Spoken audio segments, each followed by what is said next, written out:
Welcome everyone to the late game, episode 12, the first late game of 2015. And with me, I have three awesome guests. I have iNcontrol, Kane, and QXC. How you doing, guys? Good. I always wonder how people are going to react to that and to not having the direction of who's going to speak first. Jeff, glad to have you back here. It's you came on the first show. It was great having you then. Great having you back. How you been? How was your holiday? Holiday was good. Yeah, thanks for having me. Generally speaking, I'm kind of like all the other nerds. Like I go home and see the family and stuff like that, and that's great. And then 3 days later, I want to go home and play StarCraft 2 and be at my own in my own environment. So it was like a 2 or 3 week break, which, again, I don't take any vacations really during the year to see family. So it's nice and necessary, but I'm happy to be back. When you were on that break, I mean, do you still play games? Like bring a laptop with you? We did bring a laptop. Ever since the beginning, even back to Brood War, when you could run the game basically on a calculator. I've been not a performance snob, but like if I don't have my comfort and amenities, I don't like to play because I'm out of my element. So I played PS4 games and mostly Warhammer actually, which is awesome for me. But no StarCraft, which is pretty okay because when you get home, you're starving for it. So right. It's good. Cool. Kane, how you been? You qualified for WCS. Congratulations. Thank you. Yeah, I've been good. I also took pretty much the whole month of December off. I wasn't practicing at all because I just gotten home and needed to get reacquainted with friends and family and stuff like that. And then Christmas rolled around, so I was really busy. Didn't get much time to play, and now I'm kind of back into the groove of things. So good. Now, did you feel the lack of practice from December when you were qualifying? No, I actually, like, the first day I dropped out first round, or I guess second round technically, but I felt like I was playing better than I had in a long time, so I think the break actually kind of helped me out in that respect. But yeah, I think it's good sometimes to just take some time off and kind of think about the game and just regain that passion, I guess. Good. Kevin, how you been? Yeah, good, man. I think a break every once in a while. Strategic breaks are important. Obviously, you won't get better if you never play, but you also won't get better if all you do is play. So I took most of December. No, not most of December. Like the last 2 weeks of December off. When I left the root house, I was only playing a little bit. And then got back to Pittsburgh. Like Jeff was saying, back in my element. Everything was comfortable. I had my setup and everything. I got back into the swing of it pretty easily. Big shout out to Azrael for knocking Kane out of that qualifier so that I didn't have to play him. Yeah, and congratulations to you as well for qualifying. We had 2 qualifiers here. QXC, I have a question for you. You know Azrael, he's CN Protoss on ladder, right? Yeah. Have you played him before? No, I don't think so. No. Azrael Okay. is? Huh. Yeah. He's like mid GM to high GM. So I know CN Protoss. Is he an American player? He's a Chinese exchange student living in America, so that's how he was able to play the qualifier. Oh, no, wait. CN. You're saying XIN, right? XIN? No, like It's CN, like the letters for CN. Yeah. Like No. Chinese. I got it. Never mind. Yeah. My brain just shat that out terribly. I know CN Protoss. I thought you were saying Zion, who's a different guy. So you played him on ladder then, Jeff? Yeah. Yeah. Do you think he's good? No, not particularly, but he's like a... Damn it. It makes sense that he's Chinese, because he's extremely... Not necessarily like all-in cheesy, but very aggressive. Every build he does is a timing attack of some sort that's hitting pretty early on. Yeah. He caught me off guard a couple times with that, and I thought he was pretty good, so I was kind of surprised. But yeah, He's like a mid, not even mid, like a 30s to 20s GM North American Protoss that has... He's one of those guys that has like 500 wins, 400 losses type of thing, or 450 losses. Like, he plays a lot. And those Protosses are oftentimes the most dangerous. In fact, White Raw used to be one of those guys, by the way, back in the day. He was like a 950 wins, 890 losses kind of Protoss, and they were the most dangerous in turns because they'll do anything. okay, yeah, that makes sense. All right, well, we're going to kick into the agenda. Before we do the review of Kane's replays from Polt, against Polt, the matches that got him into WCS, let's go through the other items we have. First, let's talk about Gung Fu Banda and Jason and that little incident. For those of you who, I'm sure everyone here watching is aware, but just to kind of quickly recap, there was a log released, well, it was a screenshot of his chat with Jason where he's basically saying, come on, man, give me the wins. And he's offering him like social media exposure and things like that. And Jason quips back, maybe for $1,000, haha. And it just kind of goes back and forth, kind of a little sad exchange as far as, begging for wins. But this happens, and then like many things in esports, people decided to, it made its way out there, or he was reported, screenshots were sent to Blizzard, but they were also posted to Twitter, I believe. That's how it got out to the community. So that happened, and now Blizzard has responded. Both players are banned for this season of WCS. So, Jeff, what are your thoughts on the situation and then Blizzard's action? At first glance, I looked at this and I was like, it must be a slow news week because it's interesting in the sense that on paper a player asked for a bribe for free wins. Oh my god. But actually what probably happened was two very young guys. At least I know Gung Fu Panda is barely out of the teens, if not 16. even out. I think someone said he was 16. There you go. He's 16 years old. And I kind of get the vibe. Jason is young as well, but it's just like to do that in game and to have kind of a tongue in cheek about it means that there's always going to be the escapability of like, no, they're just dicking around and they're really not funny guys. They're both Europeans. That's very believable as well. So I'm not particularly moved by it, but what is interesting about it is that it was dumb. They did do it in game, and then it made its way to Blizzard, and Blizzard acted on it, which they should have. Had Blizzard not acted on this, I think it'd be a bigger news deal.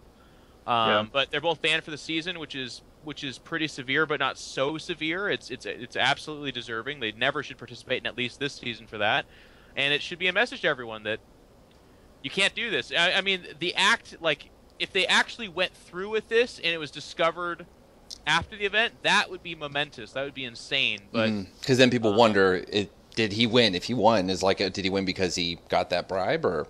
Well, I mean, see, to me, there's no controversy here. Yeah. Yep. Yeah. So you're just like, if you actually do something like that, you're banned for a lot longer. The other thing here that's going off what Jeff was saying, like, it doesn't actually seem like a tremendous deal because they're banned from one season of WCS, right? Yeah. And there's only one qualifier left for Europe. Right. So, if they couldn't make it through 5 qualifiers, maybe the 6th one or like the last chance qualifier would have been their ticket. But at the same time, like, in terms of the amount of retribution you could have received for something like this is actually pretty minor. Like, and I think it's really good. If something like this is going to happen, this is probably the best way that it could happen. The players involved feel the pressure and they understand that they did something wrong, but they can still continue with the StarCraft career if that's what they choose to do.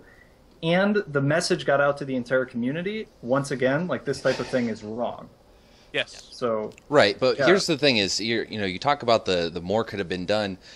This actually, what happened didn't violate any Blizzard terms of service. The violation or the action that Blizzard's taking is completely under there. We're Blizzard. This is our event. You do something we don't like, we're going to punish you. And I very much agree with them taking and using that. But they have the WCS handbook as well that they went by. Right, yeah, but they cite it. They cite it, but what they say is while they didn't actually commit collusion, what they did was obviously they were conspiring to. So it's saying you were pretty close to doing this. We see that you may have very much well intended to do this. That's no nonsense to me. Like, I don't know.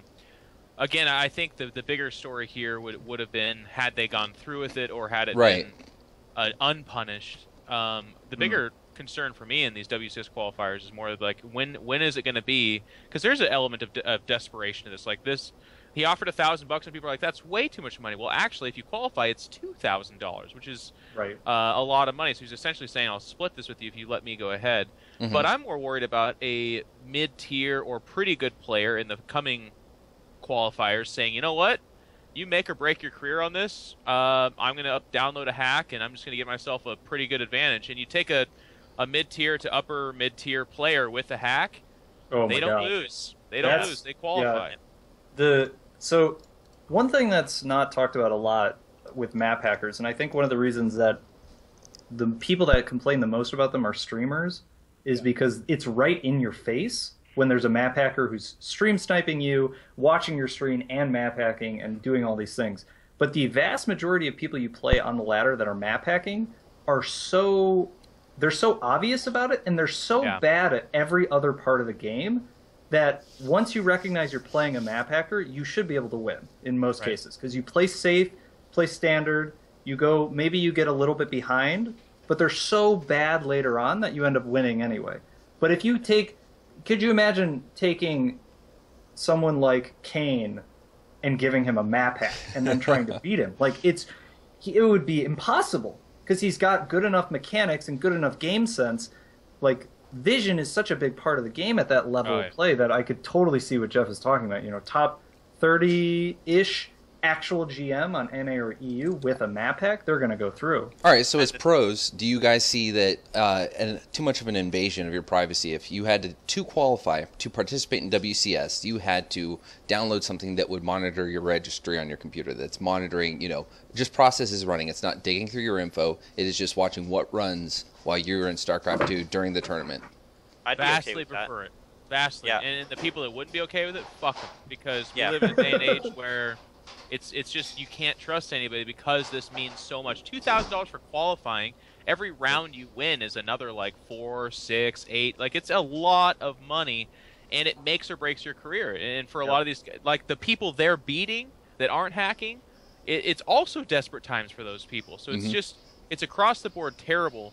And it's actually reminiscent, too, back in the day in Brood War, we had to, I think it was TSL, the Team Liquid Star League that they ran, in its later iterations, they actually had you download a program that monitored, like you said, the registries for your StarCraft file. And of course, like, world-class hackers would be like, meh, well, I've got ways around that, too. And it's like, yeah, okay, you can't stop everything. But the standard script kiddie, the guys that are going to be good enough at StarCraft to break someone's dreams while hacking, probably not good enough to get around those kind of things. And that's the kind of gusto I want. Like, you kind of referenced it a little bit. There's a little flair of it. Like, people are like, well, technically it's not against the rules to joke about pollution. It's like, fuck those people. And fuck the people that people that are like, I want to qualify for WCS while not having my computer monitored, or I'm not going to play on an extra state, like an extra warden mode or something like that. Like, those are the kind of steps we have to take, and that's why it's kind of scary, because in the past we had to take the reins from, well, we didn't take the reins from Blizzard. They were just kind of laying out in the middle of a field unwatched. But we had to take it into our own hands to make sure that hackers didn't ruin the games that we loved. And Blizzard's stepping it up a little bit right now, but it's going to have to go up a lot if they're going to continue to run things online. Absolutely. I mean, that's a lot of money to win online. $2,000? The thing is, like, all you need to do is download a hack for one qualifier, and that's it. Then you install it, uninstall it right after, and that's all it takes, right? And if you're smart enough, you can hide it pretty easily. And if you're talking about a pro player, even if like one or two things look a little suspicious, you'll probably just play it off as I had good game sense, or I had good army movement. Like, it would be so hard to detect for just one qualifier, And people will give the benefit of the doubt if it's not, it's a complete hypothetical, but someone like Liquid Mana, a guy that's been to 1,000 lands, has one term, is a very good player. Let's say it's desperate times for him, and again, this is a completely hypothetical name, but if he did hack, who in the fuck is going to say online? They're going to be like, "Whoa, how did you know my dropships were coming to your main?" And he'll be like, I just thought that would be a good move at that time. And 1,000% of people are going to look at that and say, "Oh yeah, okay, well that makes sense." And then he'll get through. And again, I love Mana. There's no reason to say he's even. He actually qualified under his own, I believe. But the point is, in that situation, you'll never catch that guy, and that's what scares me the most, because I lose to really terrible hackers, people that I know that are like QXC said, once you know they're hacking, you probably shouldn't lose to them. Well, I still lose to them, and it would be insanely frustrating to play against an extremely good player that knows everything you're doing. And use the Kane example. Honestly, Zerg's the worst example for hacking. Like, they're the easiest hackers to deal with. It's like, it's the Protoss and Terran that you're like, oh my god, every time you leave your base, they don't have to worry about scans. I mean, I don't need to break this down, but the point is, that's what worries me for online qualifications. It has since 1998. Well, like 9 or 2000. So the consensus here is everyone would be perfectly okay with downloading that as a requirement to participate in WCS. They should be okay. We are. And if they're not, I'm gonna quote myself. Fuck them. Seriously, Yes. they can not play. I don't think I that's, think that's at all fair. unreasonable. Most online tournaments can do whatever they want, but if you're going to have Blizzard run a tournament and it's going to be let's be real, Blizzard's WCS is basically the most important tournament of the year. It is. It's going to get more exposure consistently, more prize money, more opportunities. It's a way for up and coming players to come through. And if nothing else, like this tournament, and the other thing is this is, DreamHack is super important, IEM is super important, but those are all LAN events, so they don't have this potential problem. Right. For something that's played so much online and that has so much money just for getting through the online part, something like this, if Blizzard wants to say, submit whatever your computer, whatever program it is, and then you just say, if you're not okay with that, don't play in it, and that's You know what's it. scary? To move the talk, I agree with everything we're saying.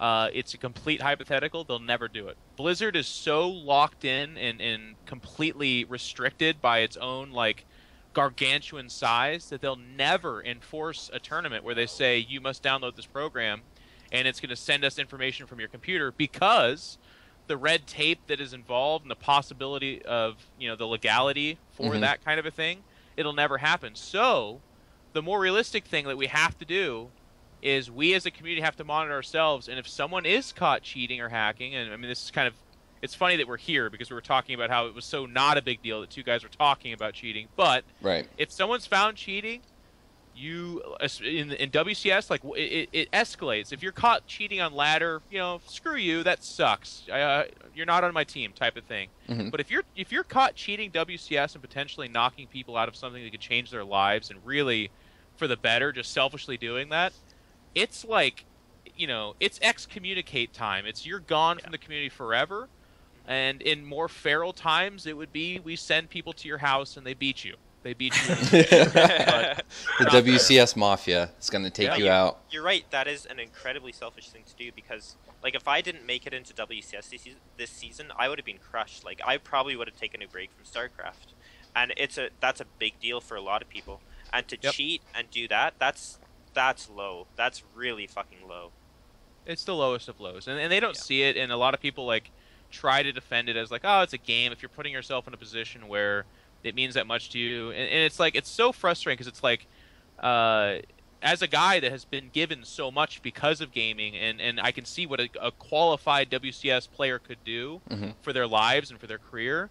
It's no, you don't know what you're fucking with. It's not murder, obviously. We're not putting it up there, but it is life-altering theft. It's terrible. It's terrible, terrible, terrible.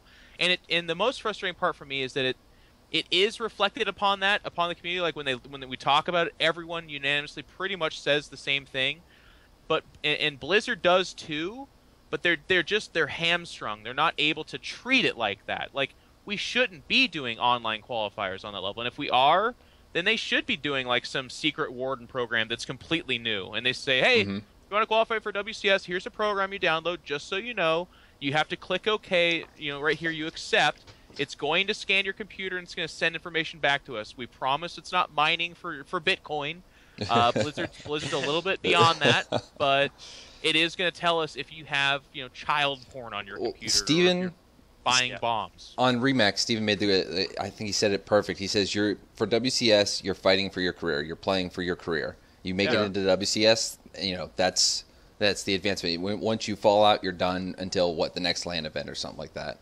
Right. And a lot of LAN, depending on where you live, LAN events may not really even be an option. WCS is how you get to LAN events. You make it into WCS, you do well, you get picked up by a team, and then they send you somewhere. But if you don't live in Europe or near DreamHack or near in Korea, what LAN event are you attending? Right. Where are you going to go, man?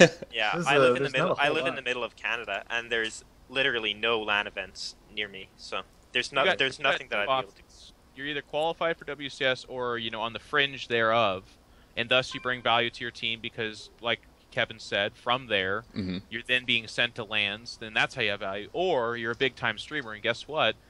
In StarCraft 2, the big time streaming has declined even more so than it did in the past. So there's like a team might take a stab at Destiny or something, but other than that, Yep. Yep. Yeah. you better be good at the game, otherwise you're probably not getting paid, Yeah. or not very much. So let's move along to the next disciplinary action, and we're going to go back to that topic somewhat in a little bit. But first, let's talk about Lillekanin. Now, I don't know how you say that, but I hate this guy. I think you said it right. did I? All right. So I think it was last week during the qualifier. It was a Swarm host turtle mech game, and he drew a phallus on the screen with his scans. And Blizzard reprimanded for him that, and that log was leaked. Screenshot of that saying Blizzard didn't appreciate that, and so that happens. And then this week, I believe the accusations, while Blizzard cites part of their articles, online tournament rules, player code of conduct, their handbook on online event and equipment settings, and all that. Some people were saying he was reading chat during matches, that chat was talking to him. So I guess my question is, do you think that one season for him was a just choice? They said one season, and then he's on probation for the rest of the year. What do they mean by probation? I imagine that means if it's any sort of just like probation legally, any sort of incident with him, he's further worse action will be taken. Yeah. Okay. So I think that's fair. It is on the border of cheating. Mm-hmm. I don't think he did cheat, and I don't think that was his intention to cheat. So I think that they made the right decision in this case. But yeah, it's a very, very thin line between that and actual cheating. So I'm not so sure. This is super interesting, and it harkens back to, not to be the old folk on the cast, but like the year I won WCUSA, we had a player there named Evade, which is an old school name that maybe not a lot of people are going to get. He was a Mexican-American immigrant who played Terran, and his whole thing was he was the original Turtlemech Bros. He built like 400 missile turrets in games. And at tournaments, he delayed it. Like, we had to like stop the tournament on we went until like 1 or 2 a.m., which, in the era of MLG, that doesn't sound impressive, but back then, that was ludicrous. So anyways, so here we are now with a guy who's intentionally playing to forever delay the game and win off that or make mistakes. And what's interesting about that, well, I mean, this is excluding the reading the chat crap and all that, like, right. Whatever. He was being weird. Okay. Does reading the chat in a 3-hour game that's stalled do any, like? He's got 17,000 minerals, or he doesn't. Like, either way, whatever. It's bad, but that's not that game breaking for me. But the idea of a guy going into a tournament with the explicit plan of basically causing problems by slowing everything down, I'm proud of the tournament structure and the action that was taken where they said, no, that's not okay. Because there's going to be people out there with their lawyer glasses on and they're like, well, technically it's a strategy within the game and it's completely legal. And it's like no, in order for things to exist, we have to just have the asterisk rule in the book that says if you're being a dick or an asshole, we'll kick you out, And they're like, but under what rule? And we'll be like, none, really. Just kind of, you're a dick, get out. And they're like, but that's not fair. Yeah, exactly. Common sense. So I'm actually proud of this because it could have been that the WCS organizers come out and go, there's nothing we can do to stop him. And then the tournament gets fucking trashed. Like, there's guys waiting 4 hours for their round. Yeah, it's total garbage that for someone to be able to ruin a tournament like that. Like, I'm kind of with Jeff on the Twitter, the reading chat. Like, you're playing a competitive game that is of limited information, so things like that are not allowed. In that particular case, it probably didn't matter in any way, but what he did was still wrong, and so he should be punished for it. As far as delaying the game, like, I want every tournament to have rules that are like, if you're fucking delaying the tournament by too much, we have the right to death loss you. Okay, And but my question... We can just look at the replays and see, like, whose fault is it? Who do we think actually was winning? And then just advance a player. Because you can't forfeit the integrity of an entire tournament because of one person doing this dumb shit. I absolutely agree with that. If that was his intent, I mean, was he just doing... So was he intentionally trying to to delay the game, to screw with the tournament? Or was he playing a style where he was too afraid to make a move, and so now you're coming in just to say, hey, look, I don't delay think of it game matters. kind of thing. If your game lasts 4 hours, 3 hours, even 2 hours, it doesn't matter what your intent is. Like, you're fucking with the tournament, and you need to get def lost. Like, you need to get out. And that this game is not can happen, but if it happens several times, like it did for him, and he's getting up and making pancakes, and exactly. Yeah. Then it's like, okay. Did he get up? I thought that was he was basically being a real douchebag about it. Like he was pretending to sleep. He was, I don't know, just being a complete cunt about it on stream. So. All right.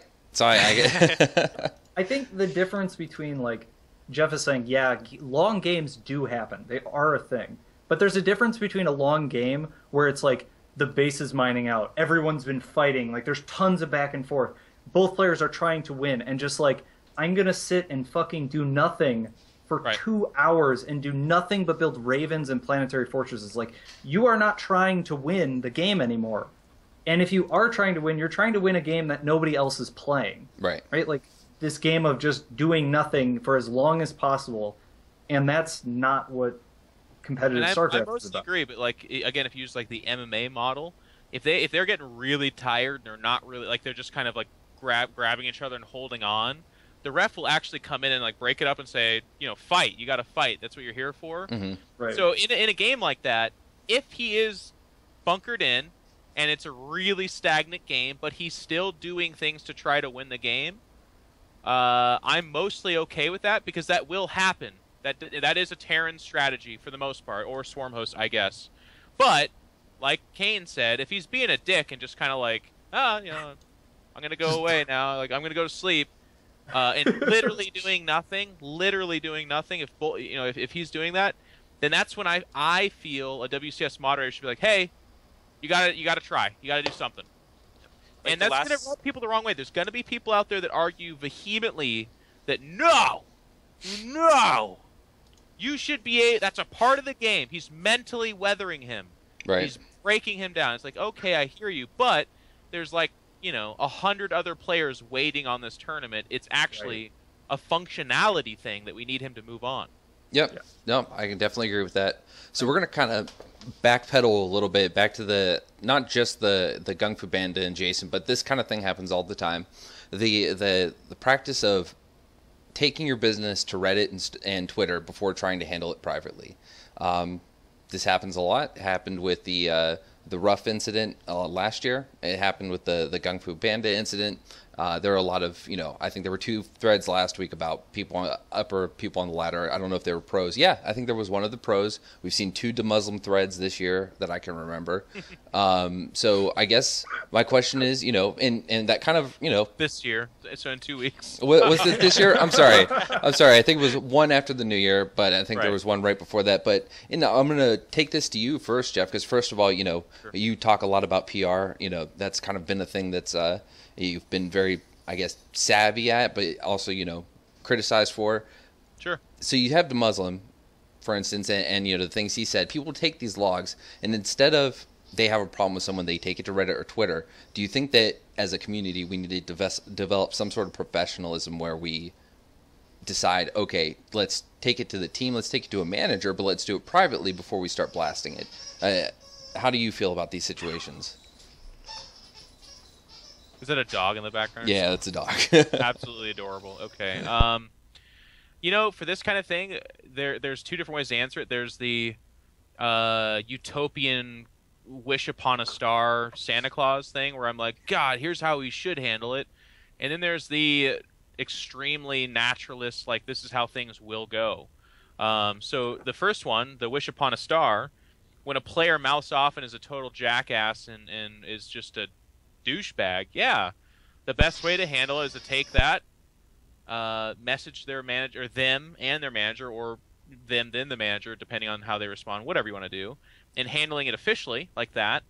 That way disciplinary action happens behind the scenes, that player has a chance to recover and then show a better light of themselves, etc. That's okay. That's probably the best. It's the safest. But that's not necessarily the correct answer. It's somewhere in between. But what does also happen is that a player does something like that and is a total douchebag. they get blasted by the public community. It goes up, they're discussed, and their image takes a decline. And I'm not necessarily super against that either, because you kind of have to reap what you sow. And I've been on both sides of that. I've mouthed off and said really stupid shit in my day, and I've had threads. And what I've done, I've been on both sides of the proper way to respond to that too. I've like melted down and defended myself. And they're like, "No, you're all idiots. I'm the best," and whatever. That ends up going really poorly, by the way, in case anyone wanted to know.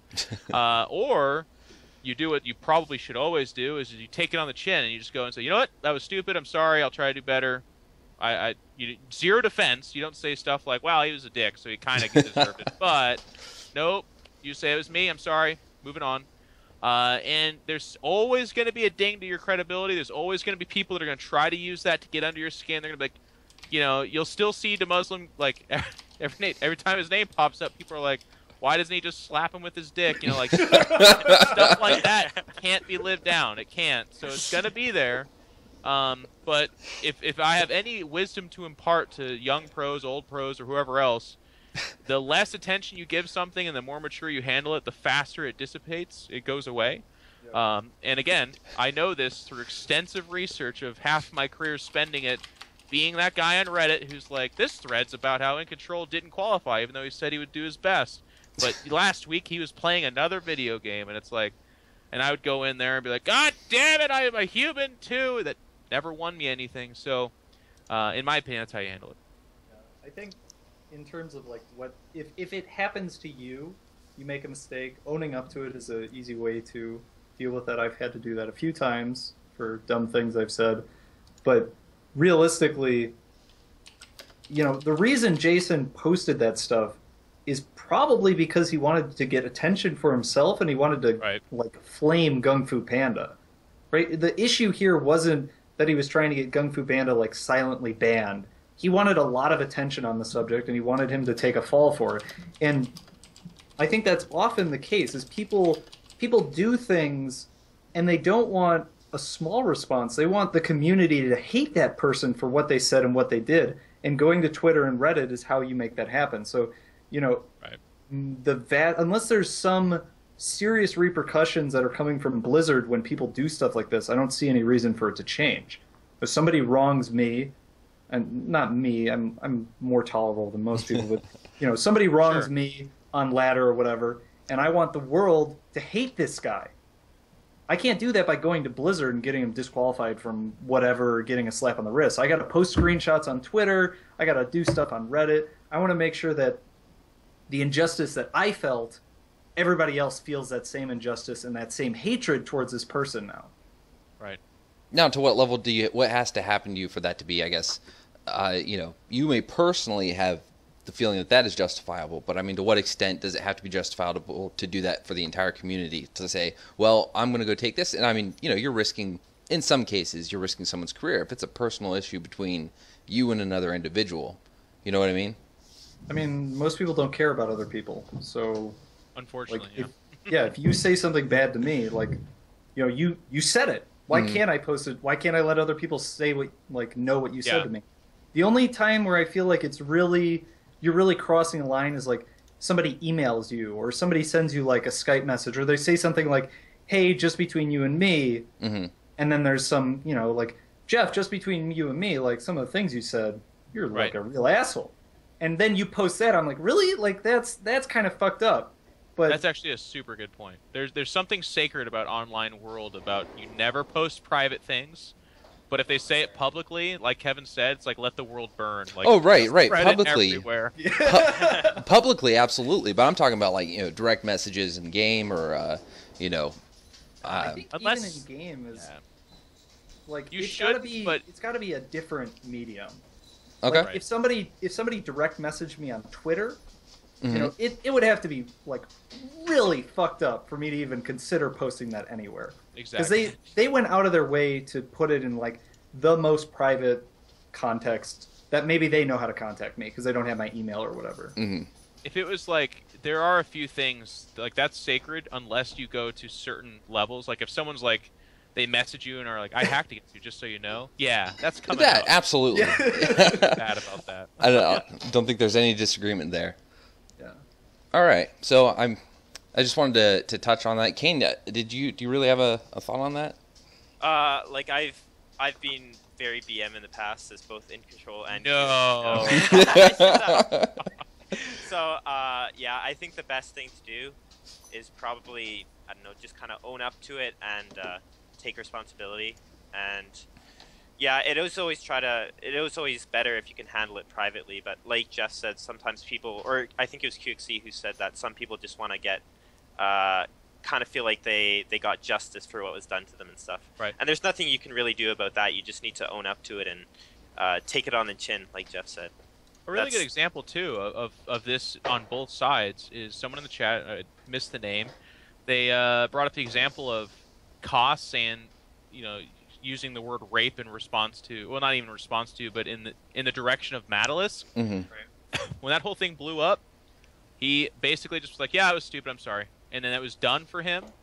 But then for like Night End jumps in and is like, "No, like what is she gonna?" His whole thing, not to rip off a scab, but it was actually him that got a lot more of the fervor and angst where people were like, no, never do that. Mm-hmm. But when you just apologize and say, I was wrong, I'm sorry, let's move on, unless you like accidentally set a family on fire that you tied up, or something like that, like chances are it's going to move on pretty quick, and that's the best way to, or as quick as it would anyways. Right. Because it all goes back to the justice thing. Mm-hmm. The reason that got a lot of attention was, a lot of people felt like what Koss said was wrong, and they wanted to make sure that other people knew that he was wrong. And like Jeff said, as soon as Koss goes, yes, I was wrong, I'm sorry, there's no more argument. There's nothing else to say about it. Because he's like, yes, I made a mistake. Like, do you make mistakes? I bet you make mistakes too. And then there was a couple other comments that made it back into an argument that it didn't need to be. Right. Okay. I feel like Cass really got the worst end of that because people like Night End kind of did make it a big deal. If it had just been Cass saying sorry, like I know it was wrong or whatever, it wouldn't have. It was on Reddit for like 3 days. People kept talking about it. It would have been over in like a night. And I told Cass that too. I'm like, you know what, this will all blow over soon. But then Night End came in and he kind of made a dickery of everything. Dickery. Dickery. Oh. The place where dicks are produced. All right. Moving on. This won't be really quick, but GOM making the decision to lower the video quality for unpaid American, or not American, but the English stream. Video quality now reduced to, what, low is it? I mean, it doesn't matter. You can't see crap. It's like watching from your phone. Kane, you have any thoughts on that decision? I mean, I don't even know how it's allowed. Like, from what I understand, that's not legal according to. They have a special rule.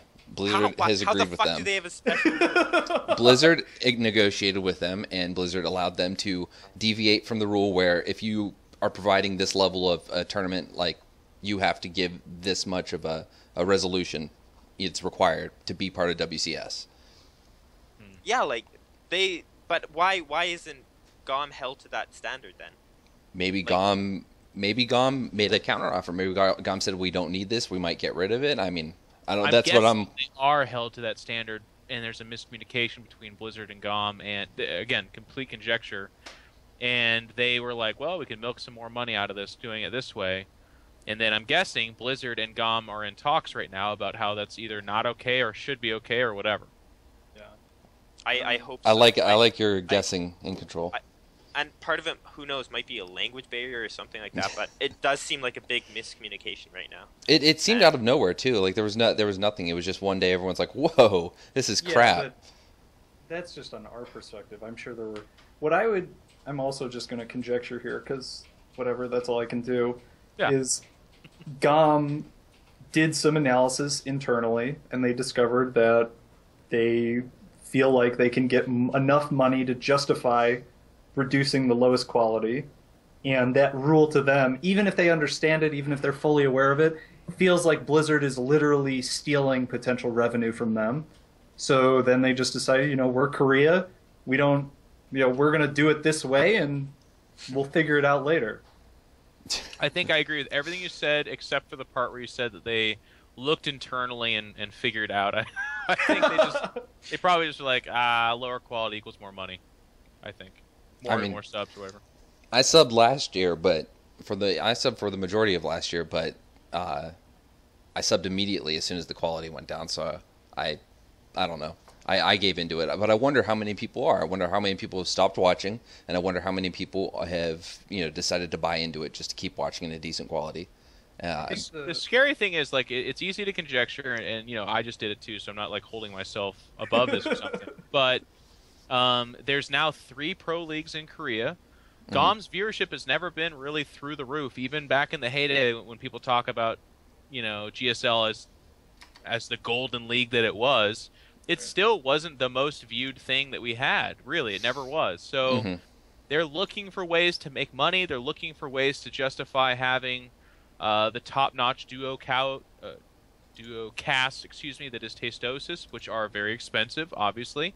And if this is somewhere that they're going to try to do that, I understand it. It's just unfortunate that they went about it the way they did. And when you do this unannounced like this, and it's a huge change, the community is going to be very like if you just generically and silently degrade the quality of something for someone, you have to expect community backlash. And it's weird that they wouldn't know that StarCraft fans would whine, because if there's anything that's established, it's that we will whine. And when we whine, it's loud and it's continuous. But the thing that goes for StarCraft fans is they're very loyal.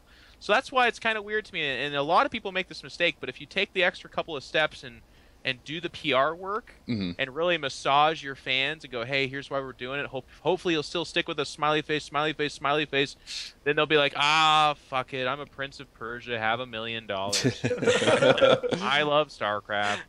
I feel like that happens. I could see this being, let's say we back up a month or so, and GSL basically makes a post that conveys the idea that this GSL may not be able to continue in its current form. We may have to start making cuts, but first we're going to just start with the quality, and we're just going to hope that we get enough revenue from that. We're sorry for any inconvenience that it may cost you. If you really are a fan of the GSL and you want to see us continue, please subscribe and you'll get the quality that you're used to. And that post goes up maybe 2 weeks before the first GSL match starts. Then it happens. People are like, okay, I kind of get where it's coming from. Of course, a lot of people still won't be happy, but just like Jeff was saying, if you get them aware of what's going on and you can kind of get some of their sympathy, then potentially it all kind of works out. All right. I think that's good. All very good points about the situation. With Jeff's conjecture, I imagine we might hear something soon, and hopefully we do.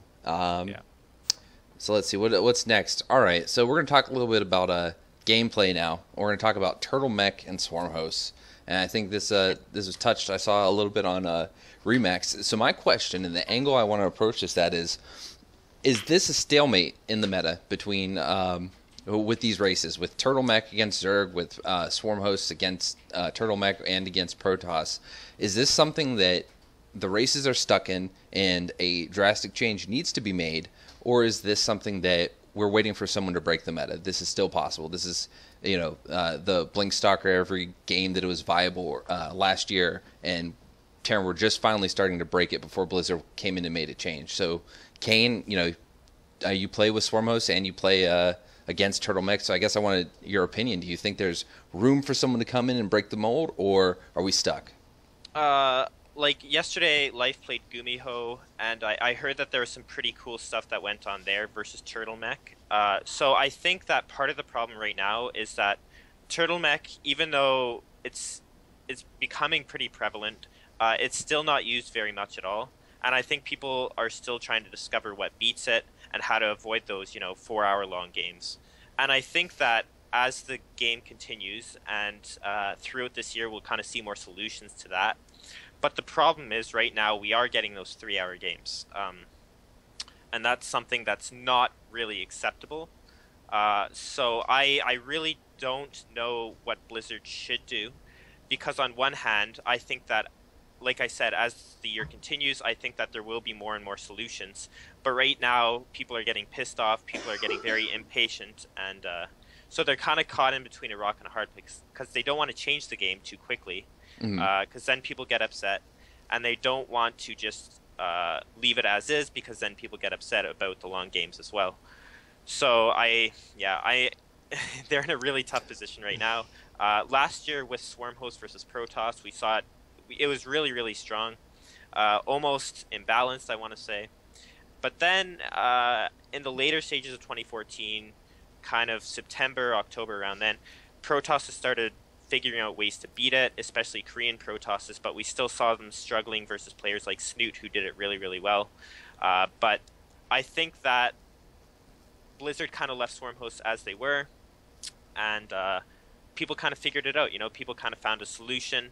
And sure, we still do have long games once in a while, but for the most part, there was kind of a solution to it. Protoss started figuring how to play against it a lot better.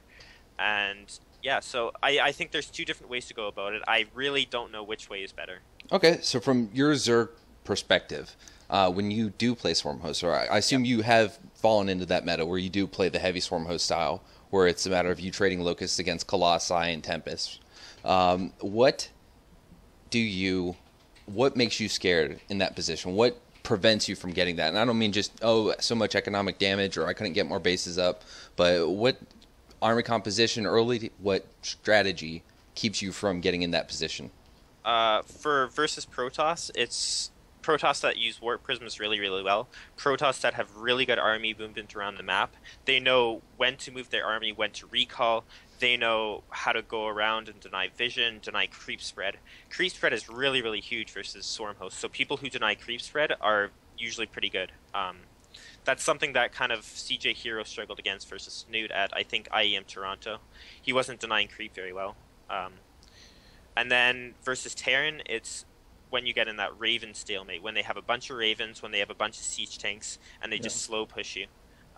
Ravens are a big, I don't want to say problem, but they're similar to Swarmhosts in the sense that they can create very, very long, almost boring games. Yeah, I think the biggest like concept that's an issue for me, and that's kind of where the long games originate, is that Swarmhosts and Ravens both do not allow a player to win quickly. And I think that's kind of a hallmark of StarCraft. If you're better than your opponent, it should not take a very long time for the game to actually end in a way where you are like shoving your army into their base and they are dying. And that's just not the case when you go Swarmhost, because they have this very like weird, small but persistent damage output and like presence on the map. And it's kind of the same way with Ravens in that they reward you for basically doing nothing because they have energy and they have auto turrets which last for a long time, and they have point defense drone which lasts for a long time. And so the Raven is like this unit that allows you to do a lot the longer and longer the time goes, and it doesn't have the burst capability that almost every StarCraft unit has that allows the better player to win the game. Right. Well, the Raven is the poor man's science vessel from before as well, and the science vessel was very aggressive. It had the defense matrix, which was absolutely useless unless it was used aggressively in conjunction with the army. And then, of course, its mostly used power was Irradiate and EMP. EMP was the only way you could possibly survive against Protoss, so you needed science vessels. Well, no, it was Vulture Tank. Never mind. I mean, against you Arbiters, eventually though. got there. Yeah, you got there, but that was more mega late game. But against Zerg, you absolutely had to have science vessels because they irradiated everything in the Zerg army. It was like the most powerful ability they possibly had, but it was very short range, and it was with the hyper aggressive bio ball. So nobody ever complained at that stage of the game, anyways. Obviously, it did get passive at times. It was more map dependent in Brood War on that kind of thing. But in StarCraft 2, the Raven, everything about it's like kind of gunline, kind of defensive and passive. Yes, it drops auto turrets, but they're so weak as the game goes on that that's not really what you're talking about. Even the missile is not really what you're talking about.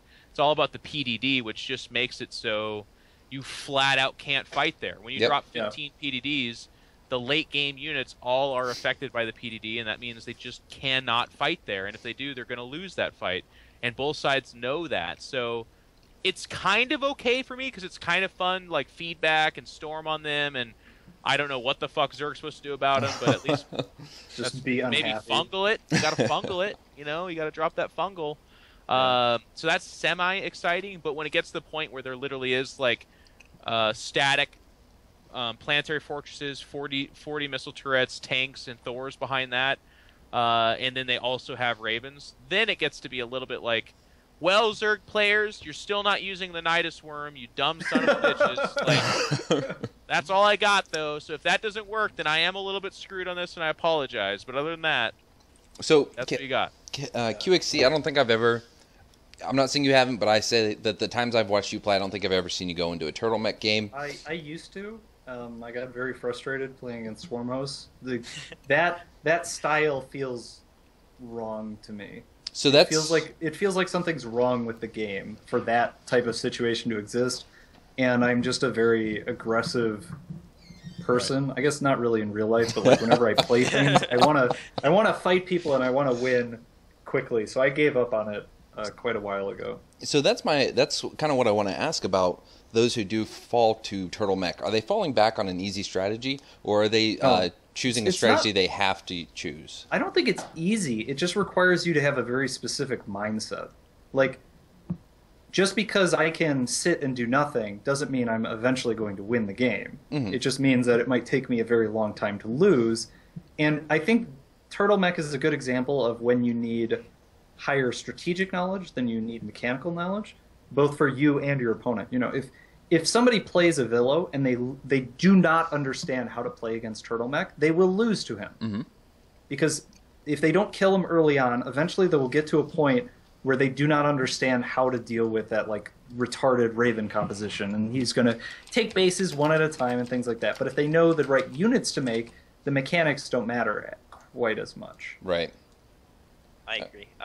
Another thing is, I think that Turtle Mech is right now the best way to play split map TVZ.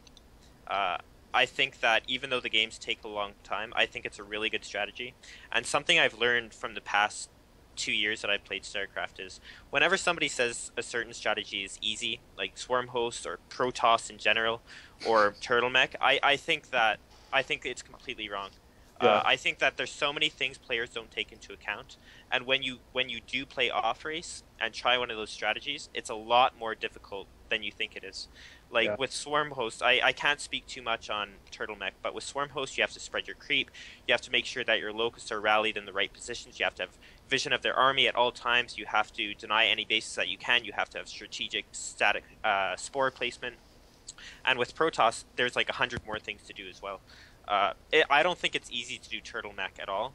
I think that it does require a lot more strategic knowledge than mechanical knowledge, like QXC said.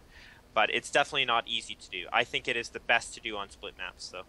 Yeah, I mean, it gives you the most cost-efficient composition you could imagine. Right. And when resources are the defining factor rather than speed or tempo or whatever, then that's true. But anybody who thinks that any strategy is easy should just try doing it as that race. As somebody who's played a lot of off-race over the last couple of months, man, some of the things you think are easy, you do them, and it's like, no. Like, I play Protoss, and I'm like, how does Protoss ever win against Terran?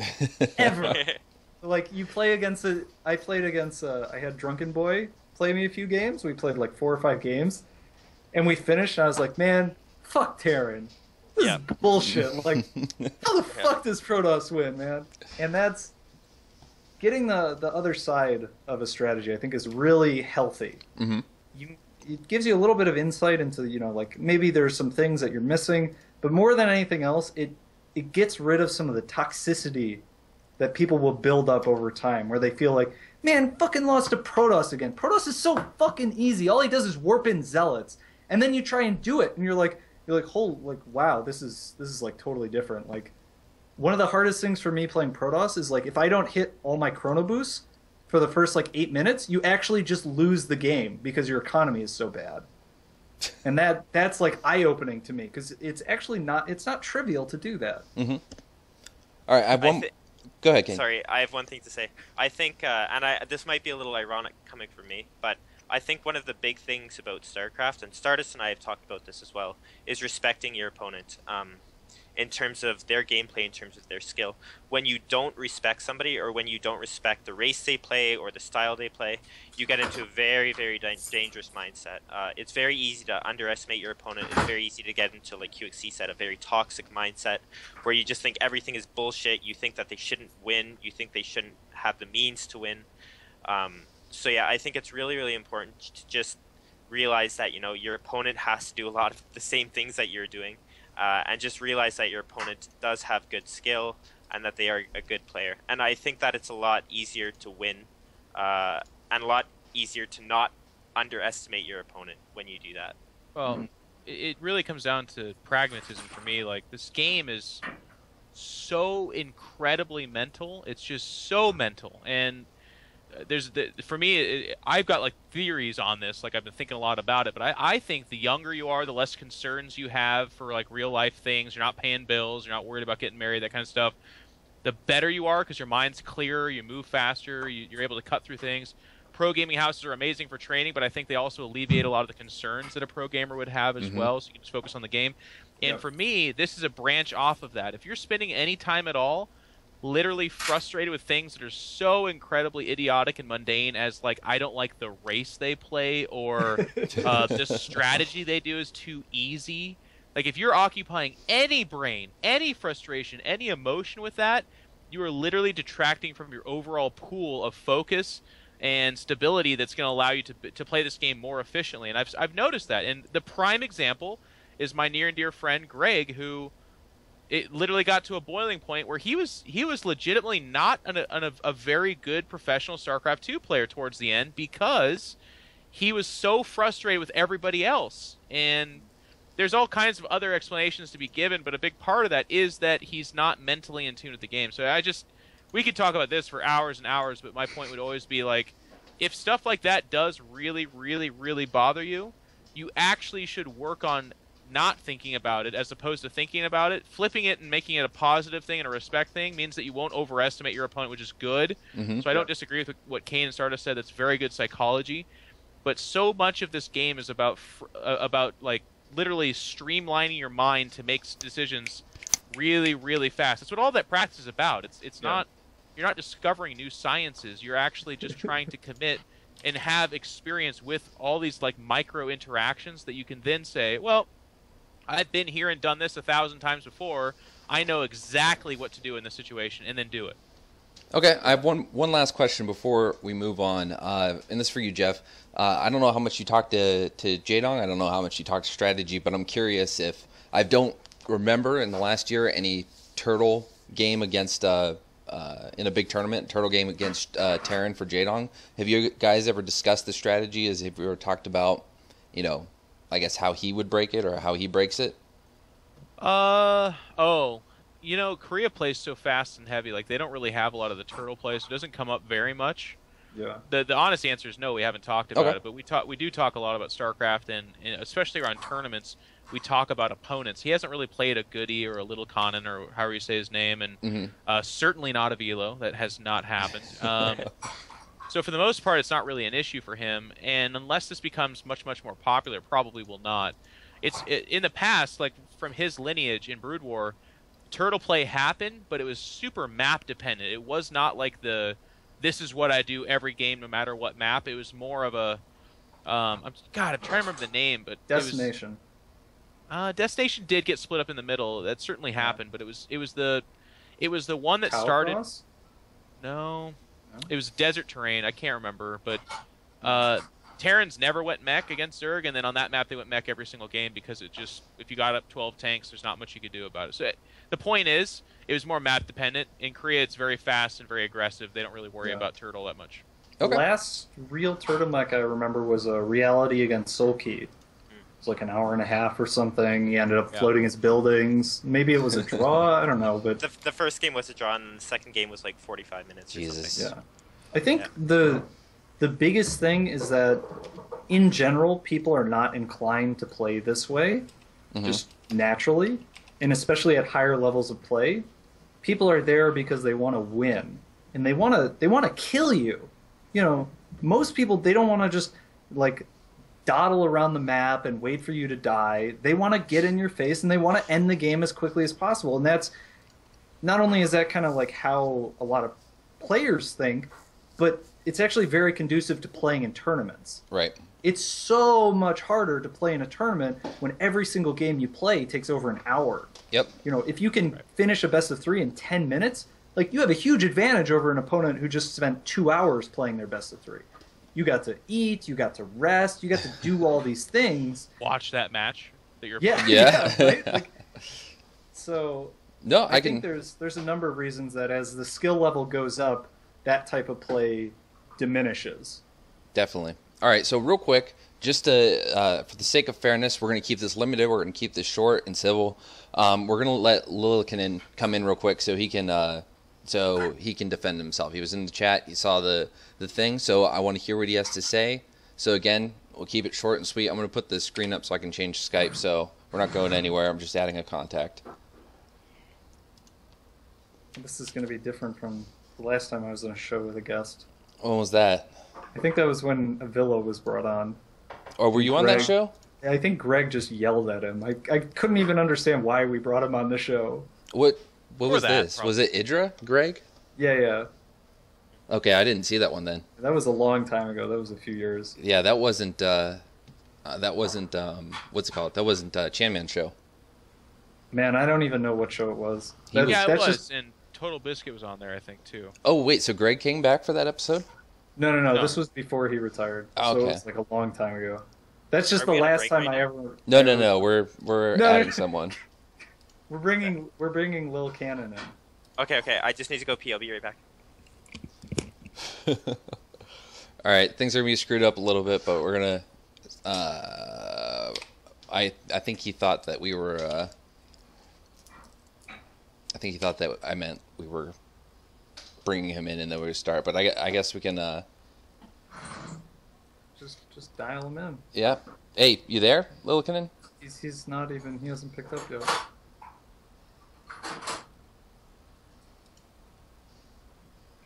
Calling.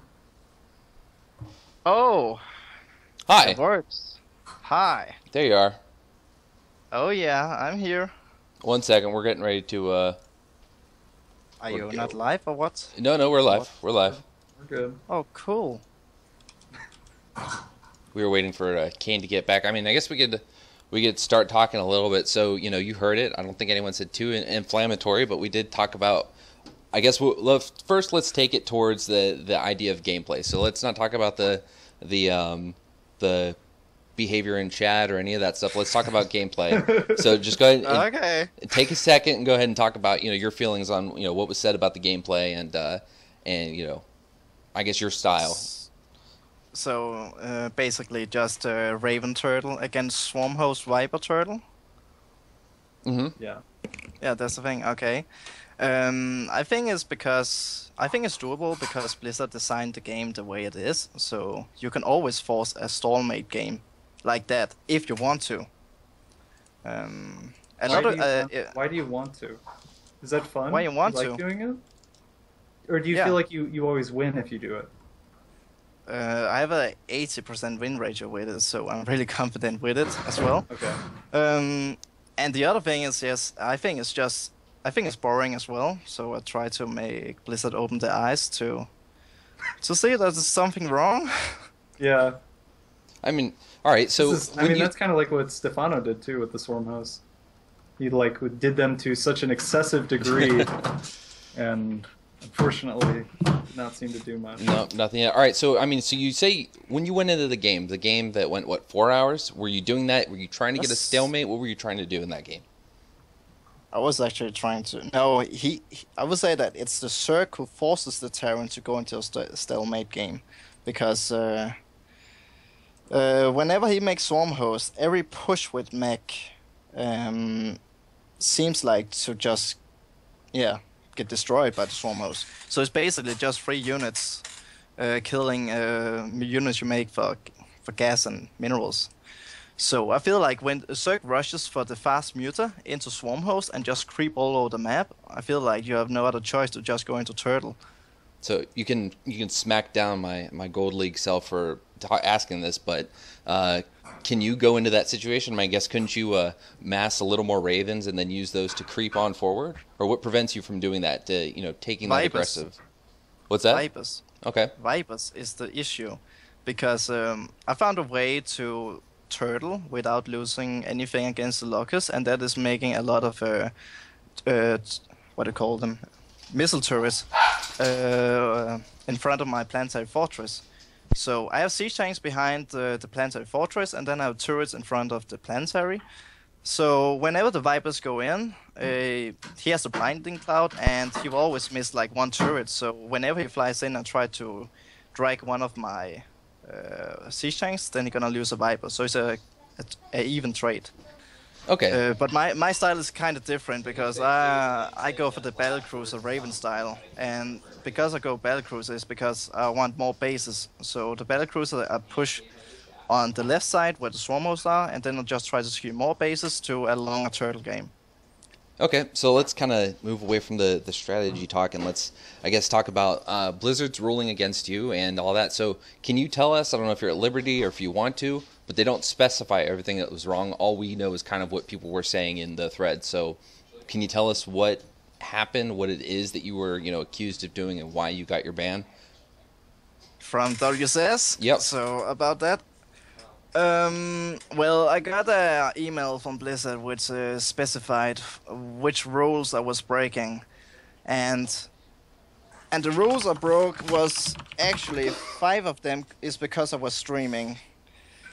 Are you not allowed to stream, or what was it? Because a lot of people seem to stream. No, it's because 5 of them. Like, one of them was communication with other people meanwhile playing the game, and they accused me for talking with people on the Twitch chat or something like that. Okay. Or checking Facebook and Twitter. Okay. Another thing is the pause thing, where the rule said that if you want to pause, you have to contact an admin, and then he has to approve of the pause. But no one is doing that. But I got accused for doing that. So Okay. I would say that that's a rule that everyone is breaking, because no one's asking an admin for permission before pausing the game. Yeah, that's a really weird rule, because most That's of the time... like that's like that not- thing that police tack on to a fine when like Yeah. you robbed a bank, but they're also like you also ran a red light. Okay. So just make it easier for them to just put a lot of rules that just broke on them, because basically I feel like they just put, yeah, you broke this, and that. Do you think this was kind of off the back of the penis incident? Okay, I have to say something. Okay. What is the Yeah, penis? on the Reddit,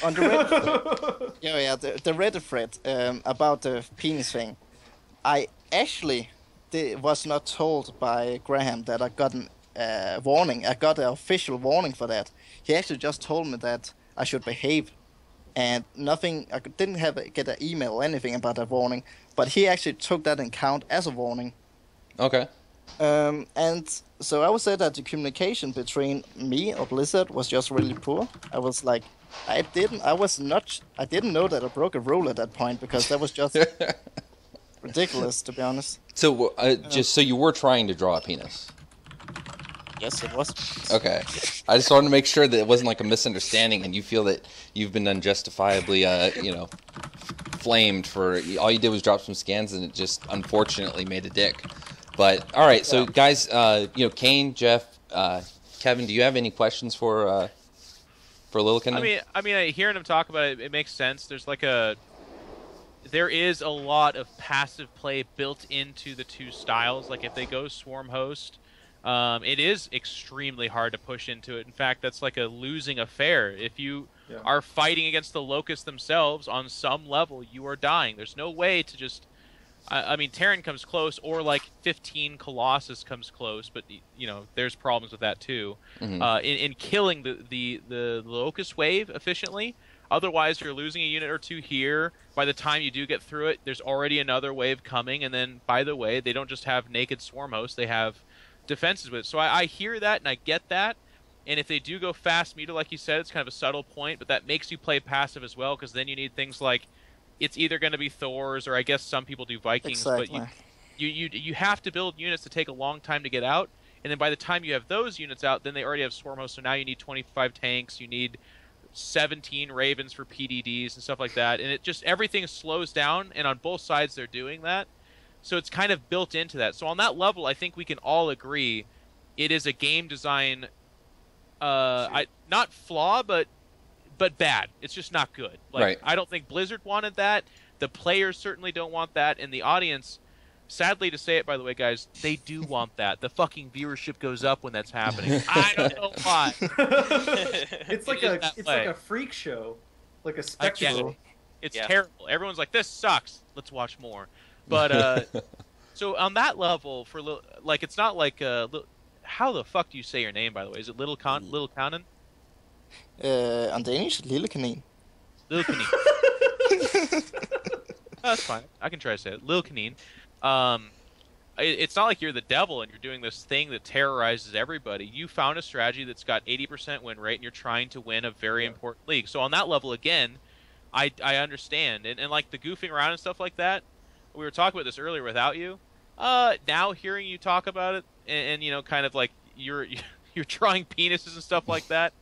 Far be it for me to judge you too much for that kind of stuff, because I also have done stuff like that. So I don't really care about that. But do you understand, I guess, the argument against you, and you kind of get victimized for this, and I'd love to hear your side of it too, but like, when they come out and basically, like, all those punishments, those are excuses, in my opinion, for the overall thing, which is just, we need you to play a faster style, otherwise the tournament is ruined. Do you understand that part? You know what? That's exactly the same thing that I'm thinking about. I think they're pissed over that I'm making the bracket just the schedule.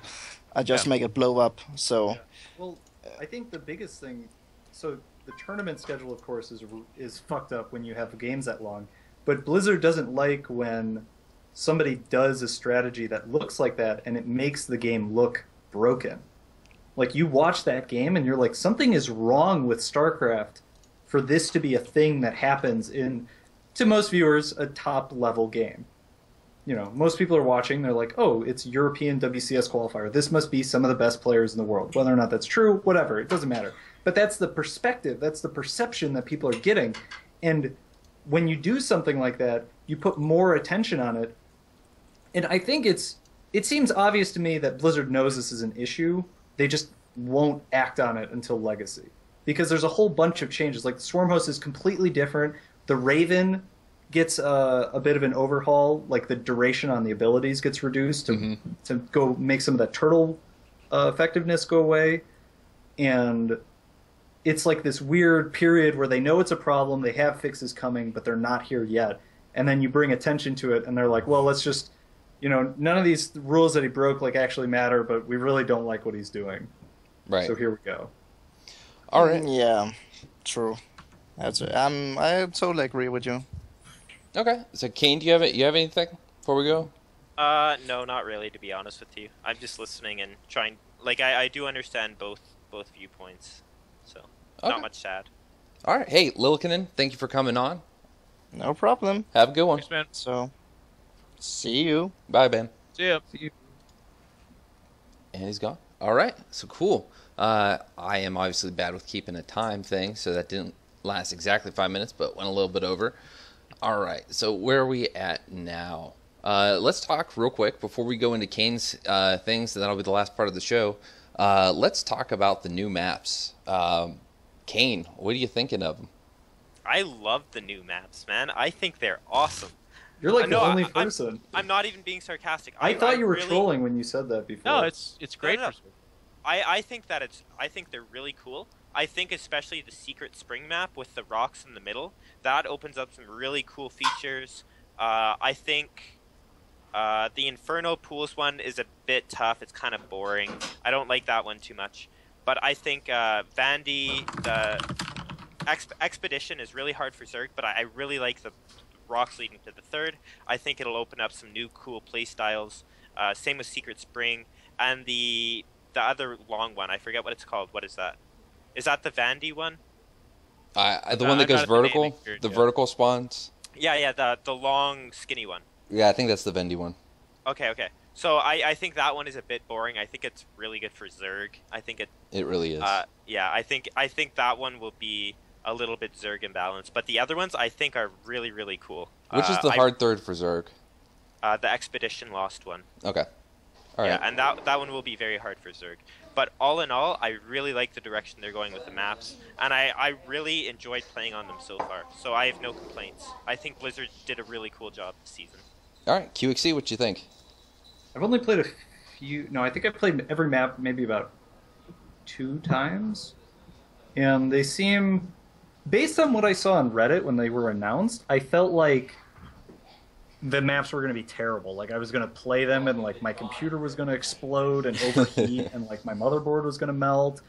But they don't seem like obviously wrong, the way that like horizontal spawns on Deadwing felt obviously wrong. Right. Or like some of the Daedalus Point. You play one game on Daedalus Point, you're like, this is dumb. Like I don't know how this made it through the testing phase, because this is just, it's just not okay with the way StarCraft is played right now. And there's probably be some little things once we play on the maps a bit more, but so far I am skeptical but hopeful. I just want to give a.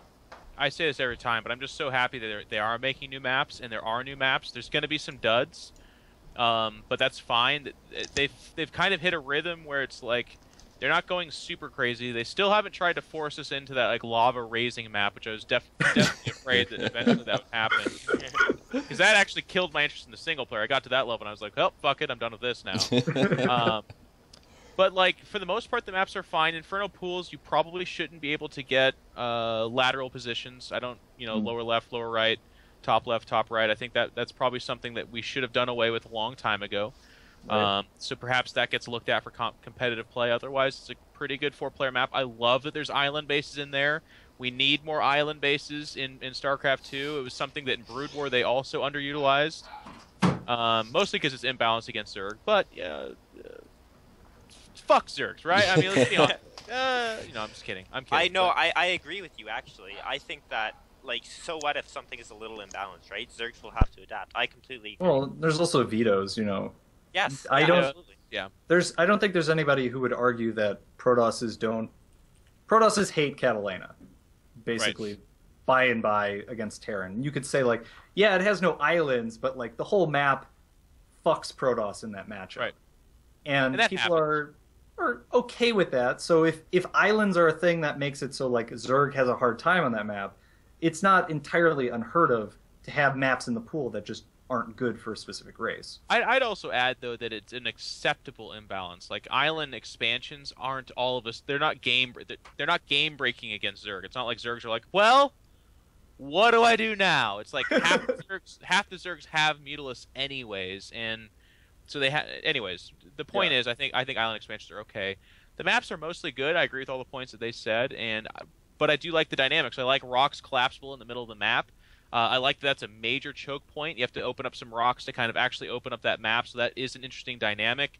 The ones where it's like one theme that kind of goes between all of them, this is one of the initial points that Reddit collectively, I think, did correctly glob onto, is really wide open thirds are very difficult, in particular for Protoss. But then to kind of counterbalance that, each map, like specifically, is pretty okay for blink all-ins. So I'm worried because we've been through that map pool before, where every single Protoss and their mother open up either one base blink or, aha, I got you, it's an unsaturated Nexus blink all-in build. And actually, it's kind of weird because we're coming up on IEM Katowice, which is the last event that was completely ruined by that build. Like, Protoss destroyed everybody else off the backs of blink all-ins all day, all night. Yeah. I think Secret Spring is going to be probably the biggest example of that, because you have the base, you have your natural inside your main, so your main is like completely exposed. It's like 270 degrees of area where the Protoss can blink up into your main. But I don't know. We've come a long way in our understanding of how to defend the blink all-ins. So I'm not 100% convinced that if you put a map like that in the pool, like that's all that will happen.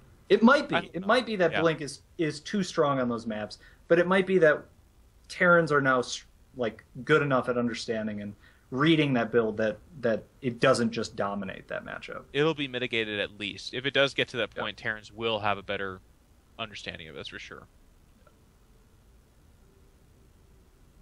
Host? You know, shake our heads. Nice. Yep. Good. Liked it. God damn it. All right. So before the changes to the Widowmine, and you know, we were in that blink era, and then they changed the maps. They gave us a little bit of buff. Before that, we were starting to handle it. We were starting to get used to it. So I think with what you're saying, we might see them get caught off guard, like, oh crap, they're doing this again. But it may turn out to not be as bad with that. Before that, I have two questions. Before we move on, I have two questions. First is with QXC and iNcontrol, do you think that Inferno is a little tight on tech structure positioning, especially in the main base?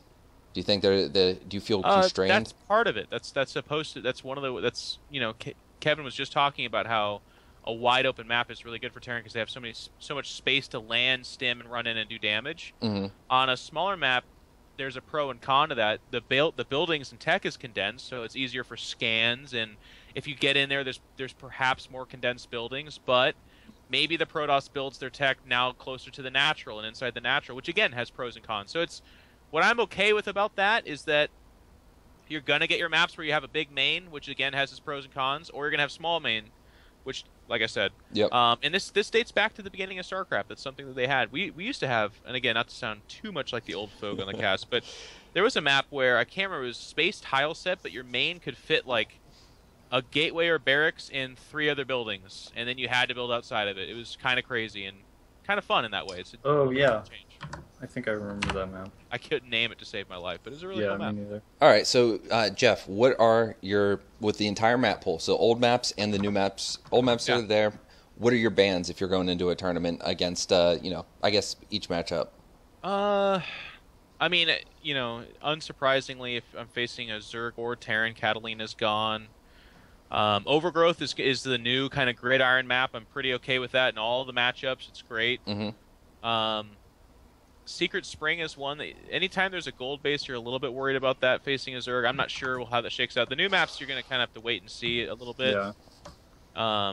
Inferno, I'm a little bit worried about those close spawns. That can be kind of an ugly game, either versus Terran or Zerg. Mm-hmm. So depending on how many bans I have, but like Deadwing is fantastic for Protoss. For the most part, big drops and stuff like that do come into effect, but and this is also a pretty big swarm host map, but you run that risk with any map. So I guess what I'm telling you is Catalina, you get the hell off the face of the earth. You hope for overgrowth, and then you can kind of take your pick with the other ones. Deadwing's probably in your keep as a Protoss. All right, Kane, what about you? Have you thought about that? Yeah, I have actually. So versus Terran, Catalina probably is a bit dangerous, and also Inferno will be extremely dangerous. And then Expedition, I'm not too sure, but the third looks really, really hard to take. But I think that you might be able to break it down in time. So right now, I want to say Catalina and Inferno for versus Terran. For versus Protoss, maybe Deadwing because of that easy fourth that they can take. I feel like Overgrowth is really, really imbalanced for Zerg versus Protoss. So I would hope for Overgrowth. I think that's I think it's just too strong because there's that gold base and you get really, really easy bases. It's a great map for swarm hosts. And then Vanny will also be good for versus Protoss for swarm hosts. And then versus Zerg, you want to ban Deadwing, and that's probably it for that map. Maybe Inferno as well. So as a Zerg, just to kind of derail it for a second, as a Zerg, why would you ban, what is it about that map that you don't like in a mirror matchup? For versus Deadwing? Yeah. So the thing is that the third, you can't attack into it. So every game versus Zerg ends up being like an hour-long Broodlord versus Broodlord game because you can't attack into the opponent. Because you can get such an easy concave at the top of the ramp. Mm-hmm. So unless somebody has like a huge advantage going into the mid game, or you get caught off by timing, get caught off guard by timing or something like that, you're not going to win in the mid game. So it always goes to the late game, and it's really, really boring to play. All right. And lastly, QXC, where are you going with the map pool? I think Overgrowth is an interesting map because it started out and it seemed like Terrans liked it the most, but everyone was kind of okay with it. And as time has gone on, it's like no Terran wants to play that map. So Overgrowth is out, definitely vetoed, and just Deadwing. And I take my chances on the new poison rather than the old ones. Like, it can't stand the turtle strategies that Deadwing and Overgrowth allow players to do. It's so boring, and it's so contrary to how I want to play StarCraft. So I just take those two out with the idea that even though I haven't played the newer maps very much, they're not going to be as bad as those. All right, cool. All right, well, we're gonna I'm gonna put the screen down. We're gonna hop into StarCraft now, and we're gonna wrap up the show with analysis of Kane's replays against Polt. So give us 1 second. We're gonna hop into there, and guys, I'm gonna Skype you just the chat group to go into after I create it. Making a group? You know what I mean, the channel. Okay.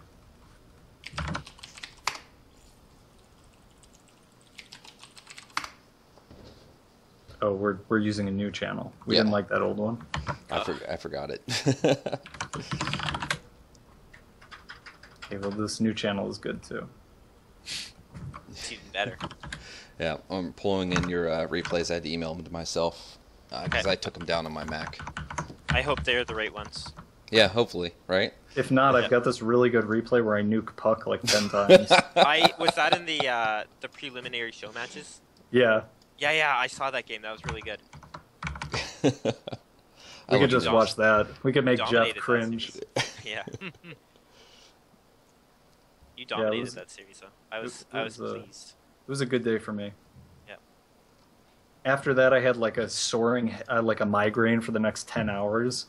I like woke up and casted with Total Biscuit and didn't eat, and we casted for like 4.5 hours straight, and then played that show match, and then I was just done. My body stopped functioning. Yeah, you casted the LOTV show matches, right? Yeah, those were pretty fun. Kane, go ahead. Kane, do you remember which game was your first one? Was it Foxtrot or King Sejong? It was King Sejong was my first. Okay.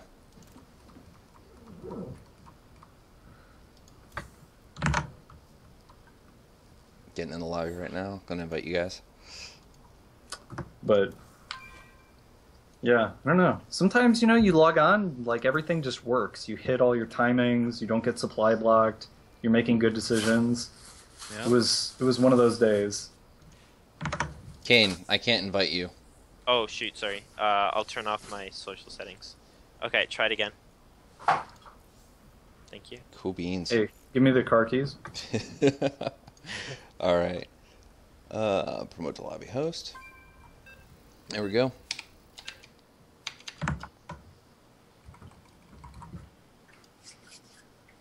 Oh yeah, turn off my cam because people don't want to see that.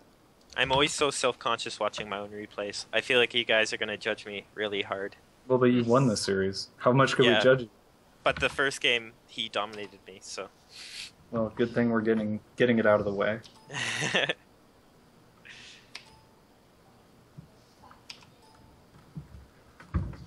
How'd you feel about your games against Polt overall? I felt like he played a little bit sloppy. I felt like the first game he played really well, and then the next two was kind of... Like, I felt like I played decently, and I felt like he played a bit worse than he did in the first game. Uh-huh. So I wasn't satisfied with my games and the fact... Like, I won, which I'm obviously very happy about, but I still feel like I could have done a lot of things better. Yeah. Were there a lot of mind games or anything, or did Polt kind of... I feel like when I watch Polt, he almost always just does the same build. Yeah, he did the same every... He did the same build all 3 games this series, I think. Do you think that played to your advantage? Yeah, because the second 2 games I metagamed him pretty hard. So okay. Yeah, I feel like that's one of the big things that I noticed about Polt when he was going through WCS America maybe last year is like people would respect him too much.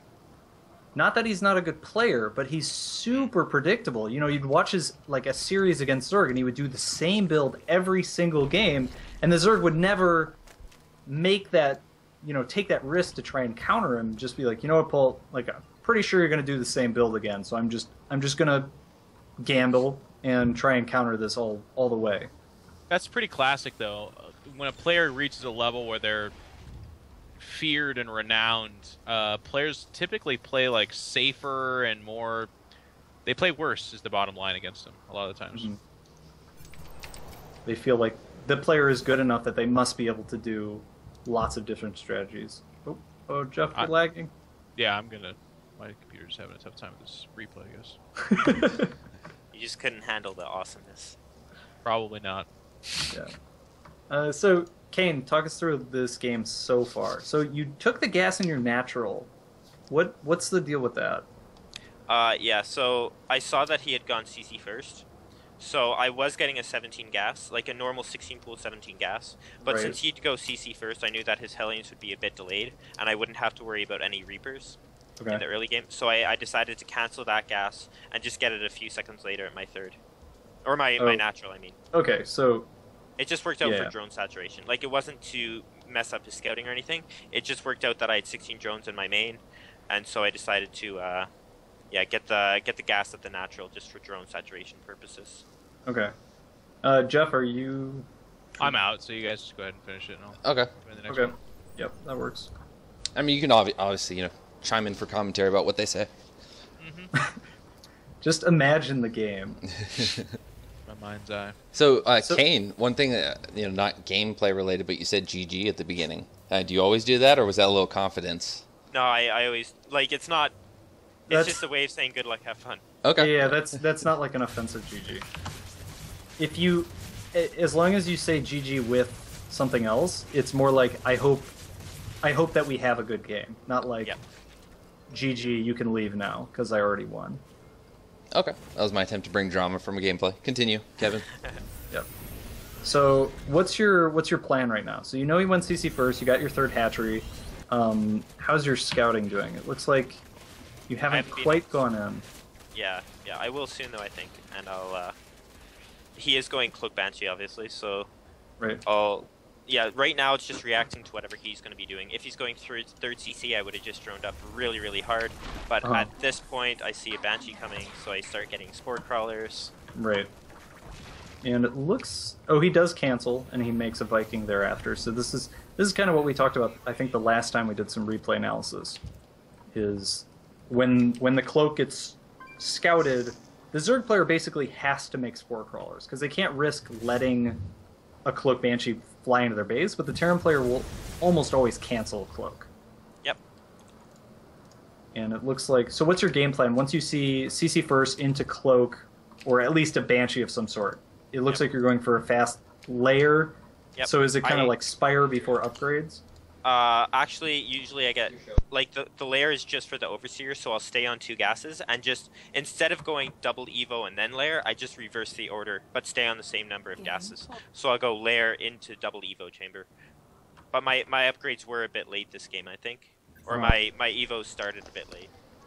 So it looks like this is when the game kind of swings out of control.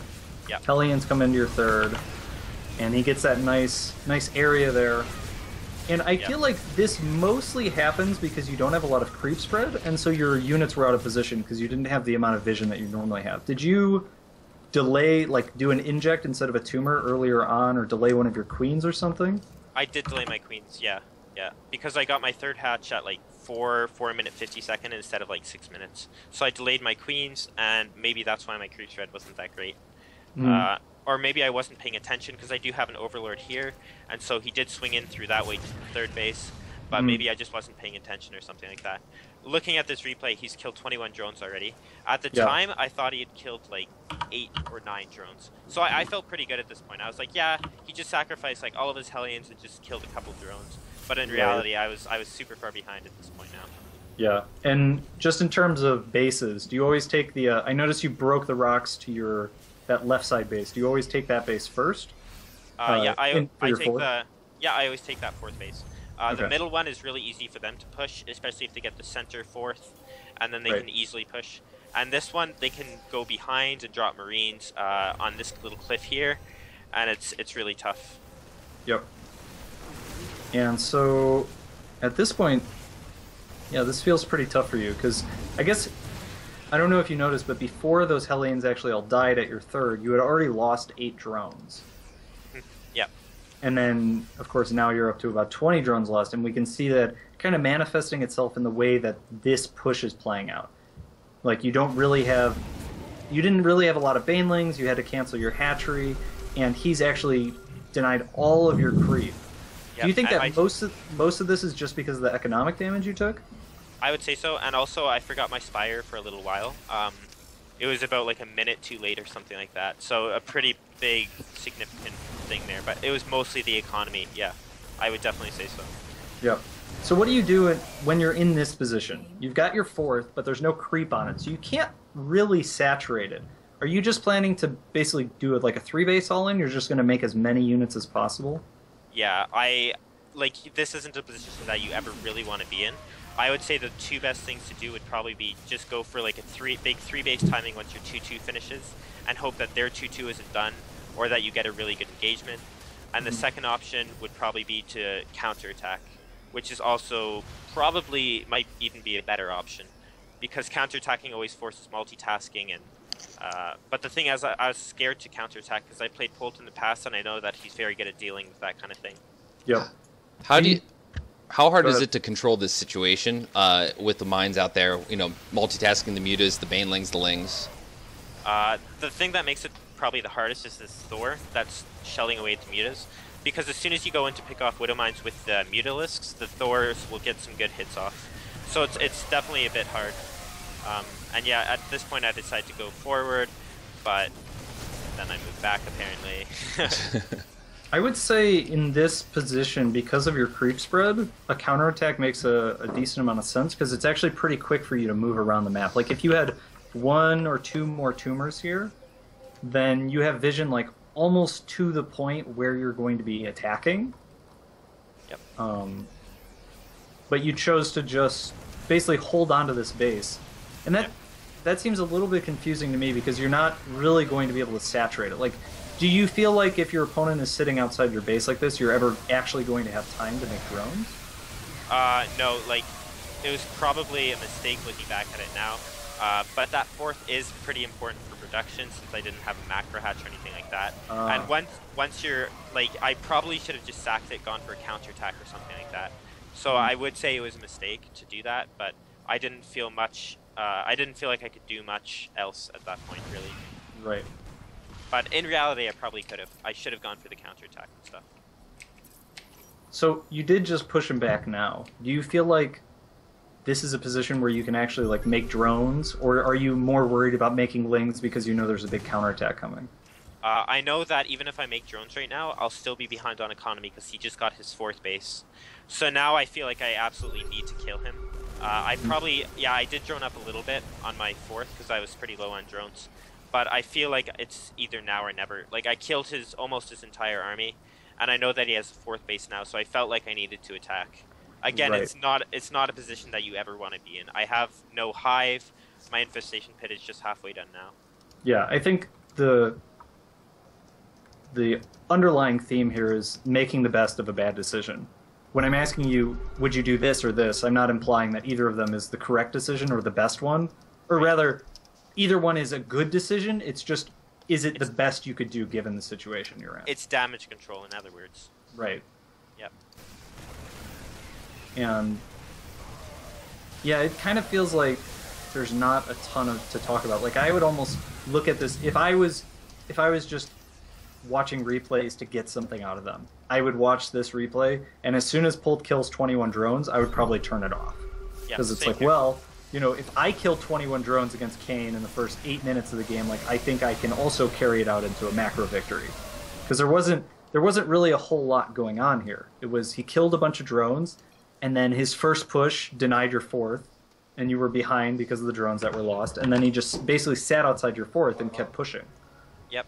And honestly, if I was having like a bad day on ladder, or I just lost a few games, and then I go into a game versus some Terran player and I lose 21 minutes in the first 10 minutes, I would leave too. I would instantly leave that game. But you know, this is an important qualifier, and you always want to try to win, because there is always a small chance, right? Obviously. So. Yeah. Kane, was it merry-go-round or foxtrot next? Next was Foxtrot. Okay. So we have Kane down 0-1 to Polt, and now we're going to get into Foxtrot. Just a warning, I do have to leave in about 6 minutes. Okay. I did warn you beforehand. Yes, you did. So you might have to go into these next couple games by yourselves, QXC. Well, let's just do it really quick. Yeah, that works. We just Okay, speed that- through them. Works for me too. This is a bit of a masturbatory period of time. Or like, let's Kane beats Polt. Let's watch all 3 of the games. Talk about it. All right, everyone's in. QXC. Yep. From the lobby Go, host. go, go. Take it. What we'll do for the next 2 replays is we'll just get to the main points, the turning points in the game, talk a little bit about how we got to those points, and then we'll move on. Okay. And that way we can wrap it up, because I feel like a lot of the magic is lost here if you're not here, Kane. Yeah. Well, like I can stay for at least 10 minutes more. So Yeah, just fast forward. I agree. Yeah. I'll just quickly explain my thought process while we're doing this. Okay, so I knew Yeah, go Okay. for it. Go for it. I knew that he opened Banshee last game. Foxtrot is a very hard map to take a third base on in these positions. So my plan going into this game, since he had gone Banshee, was 2-base Muta. Okay. I knew that's what I was going to want to be doing. And he went Reaper instead of CC first. Yep. Do you think that he went Reaper just because it was Foxtrot, but you still assumed it was going to be a Banshee transition? Yeah, so I actually did go pool first, so I was expecting the Reaper. This is a really good Reaper map. Uh-huh. But I was still expecting a Banshee transition, yeah. Okay, and that's just because of how Polt tends to be. Even, he changed the very beginning of his opening because of the map, but he's still kind of going into the same type of transition afterwards. Circles And- around the same thing. If there is a map for Banshee play, like a really good map for Banshee play, it's Foxtrot. The Mhm. third is really, really hard to defend. Yep. So you get that early Spine Crawler, and it Yeah, Great looks intel like... from the Overlord though. Sees everything leaving the natural. Yep. So So really- I knew at this point I was pretty safe. I had a Overseer on the way soon. As soon as my lair will finish, I'll start my Spire, and I do have Spine Crawlers and Speedlings to defend any Hellion run dies. Right. He did get a scout off with that Reaper and saw the lair, so he Yeah. probably knows what I'm doing at this point as well. Does that... Oh, When man. when you're doing a 2-base layer, 2-base Muta, if they scan you or anything, you still kind of have to do it, right? Like, you don't... Yep. Yeah, and There's it- no transition. You can't, like, not make the Mutas. That's correct.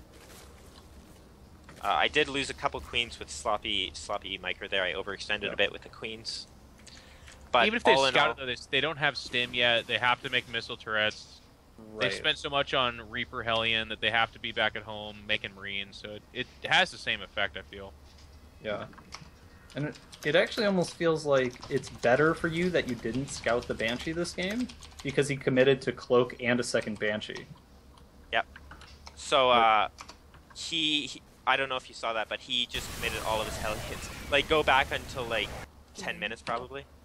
Oh, my bad. That's okay. That was like the turning point of the game. Okay. Yeah. So at this point, he even like 10 seconds Oh. back, Okay. and this was a very un-Polt like thing to do. So he had 2 Banshees harassing in the main. I guess he thought I wasn't prepared for the Hellion run by. He runs by all of his Hellions and kills a few drones. 8 total, 12. 12. 12. Okay, so that's pretty good. But Yeah. he loses all map control at that point, and I already have Lings at his third base. I knew that he had built a CC after, so I knew at this point that he only had a few Marines, probably not much else. So I decided to go for the Bane bust, and I ended up killing like quite a few SCBs. Not as much as I wanted Oh. to. Yeah, Would have but it, helped actually. Yeah. yeah, it got me quite a big lead in this game, and I'm taking the gold behind, so Yeah, And I he's- think... he still can't take his third because of the Overlord creep, which is also pretty important. Right. And then at this point, you basically just macro it out. Yep. Cool. Awesome. Good job. Thank you. All right, one I feel, more. I, Well, I it's feel good like to see I'm you play. jerking I like. myself off. No, I like your game plan on Foxtrot though, because so many Zergs struggle with that because the push lane is so one-dimensional, and the map control you talked about, like you just kind of like, yeah, then you lost map control. That's a huge concept in TVZ, but on that map in particular, it's gigantic because that map control is like ironclad. The Lings have nowhere else to go for the most part. Yeah, and I really like how you started the analysis by basically saying, like, it's hard to take a third base on Foxtrot, so I'm not going to take a third base. And I think that's a trap that a lot of people fall into. They look at a map and they're like, wow, you can't take a third base at all on this map. And they try and do it, and they do it, in a weird way, and they commit so many units and structures to defending that third base, and it's like, well, actually, maybe on this map, you just don't take a third base. Yeah. Until you get the control that you need to make it happen. So I have a question, and I don't mean this in any way, shape, or form to sound like I'm diminishing your success, because obviously it was. But you made the comment that was a very un-Polt-like move, right? Do you think there's pressure on Polt because he's one of the few Koreans remaining in North America? Do you think there's extreme pressure on him to qualify? He's a guy that I don't think he feels pressure in a qualifier like this. Yeah, I don't think so either. Because he's one of the best. He's one of the best, and he's been in so many of these before, and he always does really, really well. I don't think he felt too much pressure, to be honest. No. Okay. Even if I was Polt right now, the first one you lose to Hydra, and I don't know if you guys have played Hydra before, but like losing to him does not feel bad. You're like, you lost him, and you're like, holy fuck, he is so good. He just has more. It's not fair. Yeah. He just Hydra linged me, but there was just like 20 more Hydras than I'm used to, and I was like, what in the fuck? Yeah. And then, he played a close series against you, but 2 more qualifiers, like, you can look at who's already qualified, and Polt knows he's going to go through. Because it doesn't matter if you make, of course you'd like to make it in the first one, but it doesn't really matter if it's the first one or the third one. Sorry, guys. So this game, I went pool first again. I actually thought he was going to 2-rax me this game. I know Polt doesn't do that very often, but recently, if you've watched some of his games, he has been switching it up a little bit. So I did go pool first, and I saw the CC first, so I didn't get gas. But I am, on this map again, really, really hard to take a third. Yep. Really good Banshee map. Past 2 games, Polt is open Banshee. So I'm gonna go 2 base Muta again. And I actually get lair before speed, so. Yeah, I see that 6-minute lair. So you just use queens plus the wall off, and I like that you put the Roach Warren in your wall, because that misleads. It's kind of a lazy thing to do. You scout, you're like, oh, it's got a Roach Warren, like he's going roaches. But if your opponent doesn't take the effort to scan the main, scan the natural, and actually see like, is there a Spire coming? And roaches are common on this map too. It used to be all the rage back in the day as well. Yep. So it's kind of it's a good sell. A lot of times they look at that, oh, it is roach. Yeah, and the Evo chamber also makes it look like just a standard +1 all in, like +1 roach all in. Yeah. I like your Spire positioning too. It doesn't get dropped in the main, and it's harder to scan. Usually they scan the main. When they see a roach run at the natural, they scan the main a lot of the time. Yep. Yeah. So do you think... I feel like I'm getting jerked off here. I love it. Thank you. Kane, do you feel that +1? I feel like it is +1 Muta is making, not +1. 2 base Muta is coming back. I've seen a lot more lately, a lot more than once upon a time in its heyday. Are you favoring the play style against Terran? Yeah, I really like it, especially because some of these maps are really hard to take the third on. And I know I've said this like 5 times now, but 2 base Muta is like really, really good on maps where it's hard to take a third because Banshee openers are so common, and Mutas are really, really good versus Banshee openers. Like 2 base Muta is really good versus 2 base Banshee.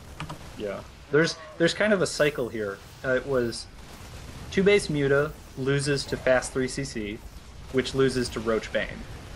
And so Terrans, when Roach Bane was really common, all the Terrans were doing Banshee openers because it's a very favorable position for the Terran to be in. And so Kane is now a little bit ahead of the curve here, going Mutas, and probably what we'll see is some players will be switching to more 3CC or like anti-Muta openings in the near future. Oh. Yep. One thing, it's like such a minor but yet gigantic pet peeve for me is always have the tower. I know it's a complete mistake. You don't have any no, I don't have the tower because I chose not to, but Zerg map control and vision is not to be taken lightly. Yeah. And so did you feel like you did enough damage with the 2 base Muta? I felt like he was pretty prepared for it. I felt like he was pretty prepared too, and I didn't get nearly as much as I'd wanted to. But I knew that my Muta, like I'm really, really confident in my Muta harass, and I had like a shit ton of Mutas with pretty good upgrades at this point. So at this point in the game, I was feeling really good because I know how strong I can be with Mutas. So. It looks like the game actually ends with this in the main.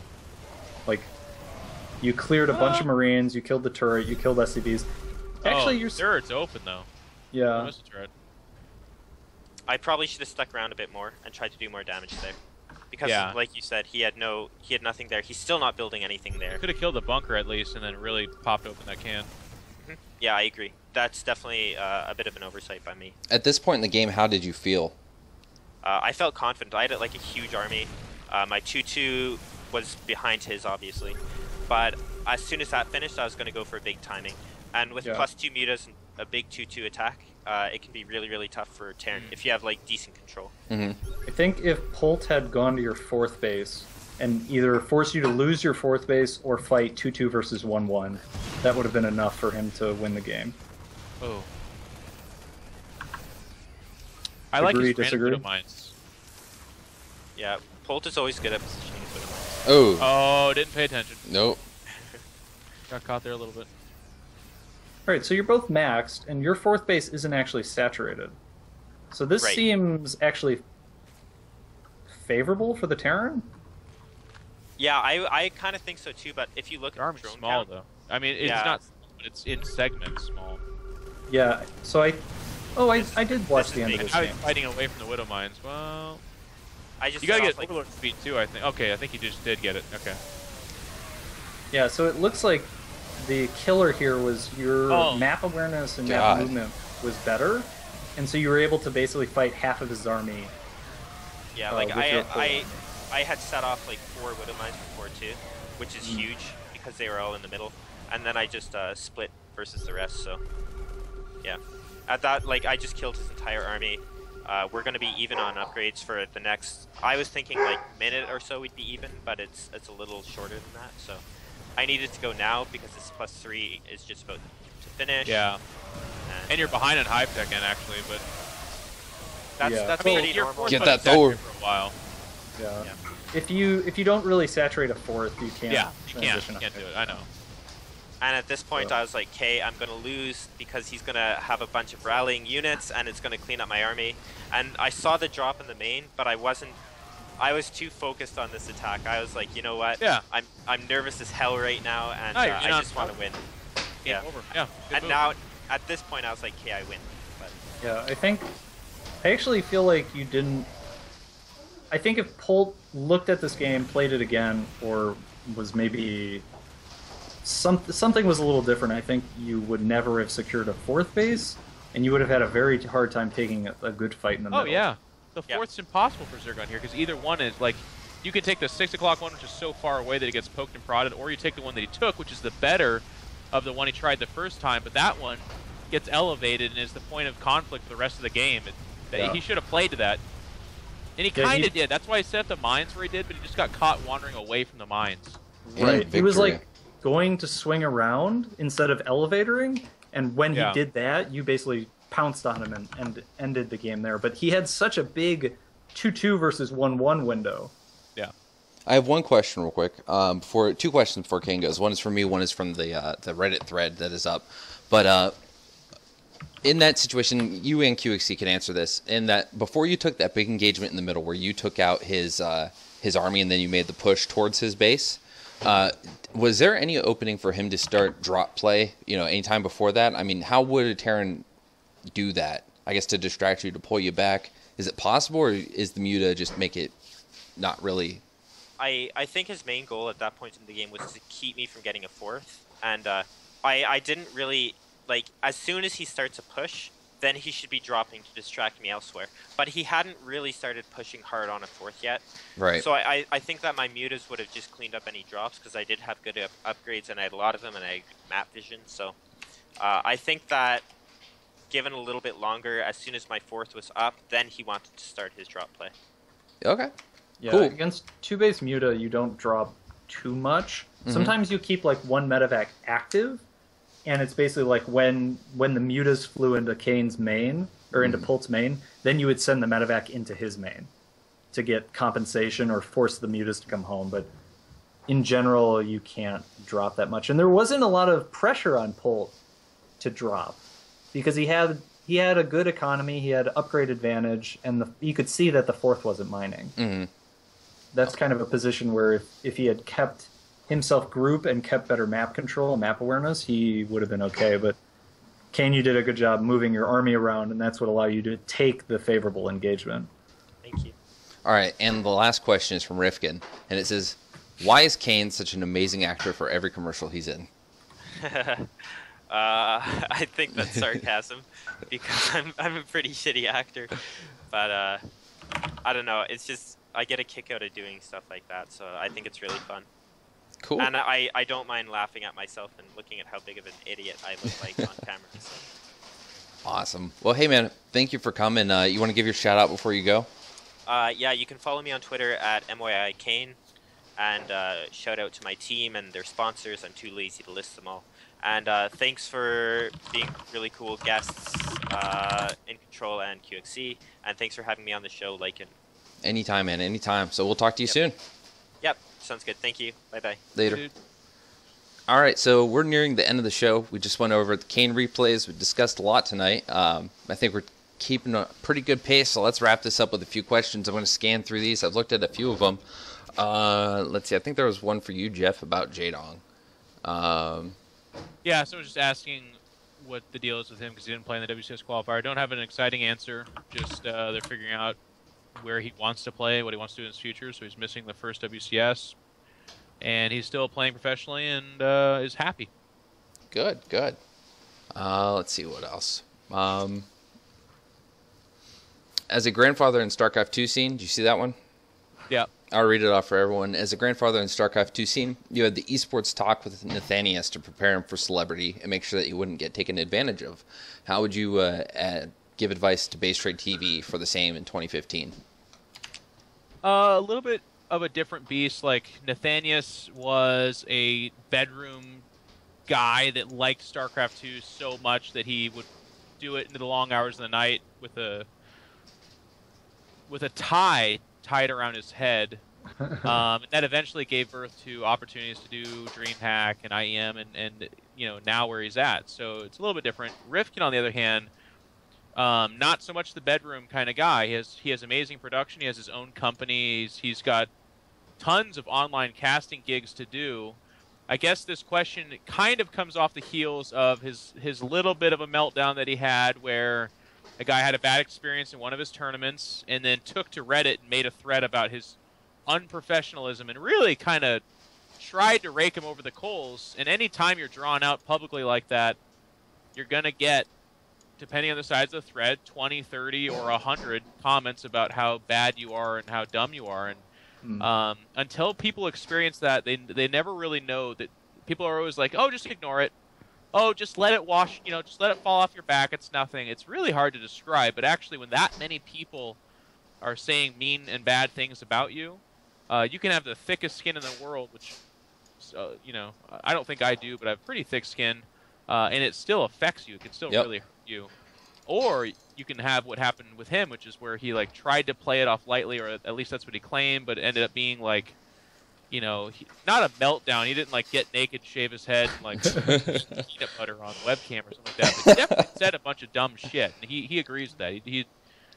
He handled it very poorly. So I guess the fatherly advice for a guy who is getting more attention and is doing a lot of great work for the community. My God, I think he almost hosted $25,000 of tournament winnings for a guy that. I mean, that's just incredible. That's an amazing number, and I watch his production, and I like the guy. He does a good job. Him and Zombie Girl both do a lot of... Yeah.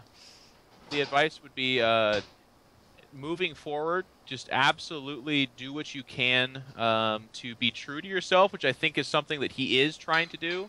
But you'll find as that goes forward that while being true to yourself, you should put limitations on that. Like, I used to be a real big, open... loud mouth on State of the Game, and that was great. People loved it, but it was also a constant headache for me and a point of concern, and eventually it led to really bad emotional states and decline in play and so on and so forth. So if you're in the public light, you have to come to grips pretty quickly with what you can and cannot say in public, and then when you do make a mistake, which you will if you're a funny, verbose guy like himself, You just apologize, move on, and make a mental note not to do that kind of a thing. Right. And again, I followed the whole thing. It was really interesting because he handled a lot of stuff very similar to how I do. Like, there's people who are like, Jeff, you shouldn't say poop jokes ever. It's bad. My child's 2 years old, and I want to teach them about poop when they're 10. And it's like, okay, like, I hear you, but until there's, like I'm going to push that line a little bit because I do enjoy it. I find it funny, and that's a part of who I am. And it hasn't had such a big public outcry that I need to monitor that. But things like saying, like, well, don't play in my tournaments, and I hate you, and not that he said that, but whatever he said. Right. When the public does come back and is like, whoa, you can't do that, do not try to defend that and say, nope, just being myself, you guys are all wrong, I'm right, because you'll always lose that. One way or another, you'll always lose that. So it's a back and forth. If you're the kind of personality that he is, there's also ultra safe personalities that are like, hey, so and so, what do you think about Hitler? And he's like, Hitler was terrible, but we all make mistakes. Like, there's people that try to, like, everything's great and happy and nothing's bad at all. I don't find it very interesting myself, but that's the safe path to go in the public eye, because then nobody will ever have a problem with you. Which I use the worst example in the world because I know what you mean. I think Hitler's actually is terrible. But, yeah, but, I think yeah. The point I was trying to make is that everything is good. Go ahead.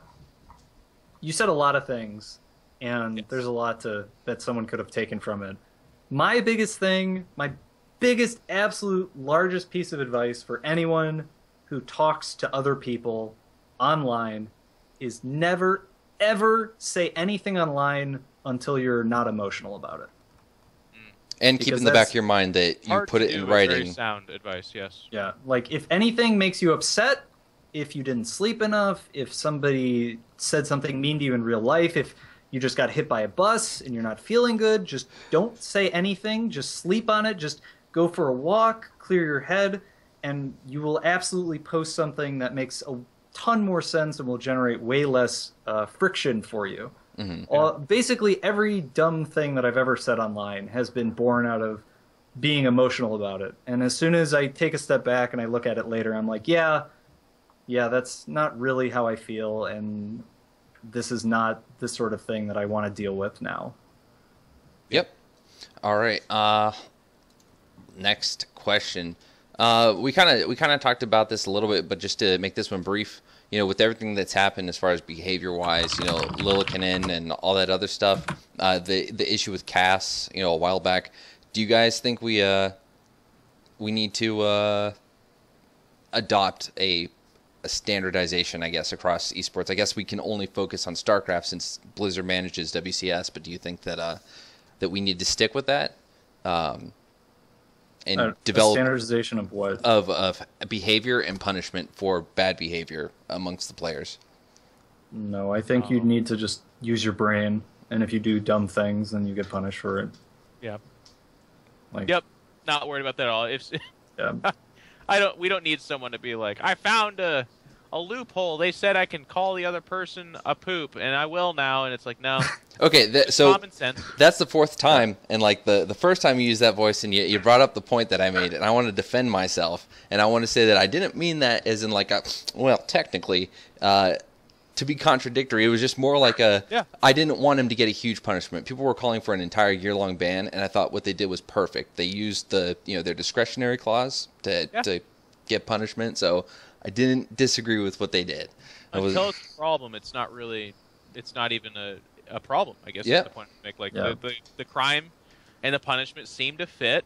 Everyone kind of agrees. It's not like LilCanine came on the show and was like, a bleeding heart, this is terrible, I'm a victim, or anything like that.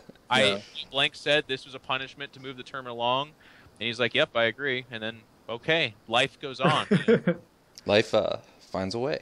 Yeah. So, I think go ahead. Part of it, it depends a little bit on how quickly the scene is growing. Mm-hmm. When the scene stagnates a little bit, as StarCraft is, stuff like this is less of a problem because, Jeff, I'm going to use you as an example. You've been around for a long time, so you're smart enough to not do things that will actually ruin your career, right? Like, there are things that you or I could do where we would have to leave this scene forever. Right. And because we're so invested in the scene, we know not to do those things. It's the new people like Gung Fu Banda and maybe LilCanine to an extent, who don't have as much invested, who you're more concerned with what are they going to do, what are they going to say, whereas somebody like me or you, we're not really going to do anything that there need to be rules about. We're going to say things every once in a while and do things that people have questions about, but the big offensive, like this will get you kicked out of the scene stuff is for the up and coming. And the reality is StarCraft does not have a ton of that right now. Sure. Yep. So I don't think it's an issue at all. Okay, I think that is pretty much it for now. We're gonna wrap this up. Thank you guys for coming. And Lupa wanted me to give a shout out. He just wanted to ask that question. Thank you, Lupa. So with that, we're gonna do the closing stuff and get on our way. So Jeff, once again, thank you for coming. It's great having you as always. And want to give the shout outs and all that stuff. Oh yeah, just thanks everyone for tuning in. It's great, and thanks for having me. Cool. It's short and sweet. Kevin? Yeah. It's about the same, man. Thanks for having me on again. It's always a pleasure. Like talking about stuff that happens in our scene, and hopefully I'll see you next time. Awesome. And myself, Lycan, please follow if you want to see the show again. We do it every week. We're back for 2015 now, so we will be back to the regular weekly schedule on Wednesdays, and we'll do our best to not conflict with WCS, but as you can see, tonight that happened. So thank you all for coming, and VODs will be up soon, along with the backlog of everything from 2014 that wasn't posted. With that, that's all we have. You guys have a great week. Go watch some WCS. We'll be hosting them, but they don't really need it because they've got 8,000 viewers. So have a good night, everyone. See ya.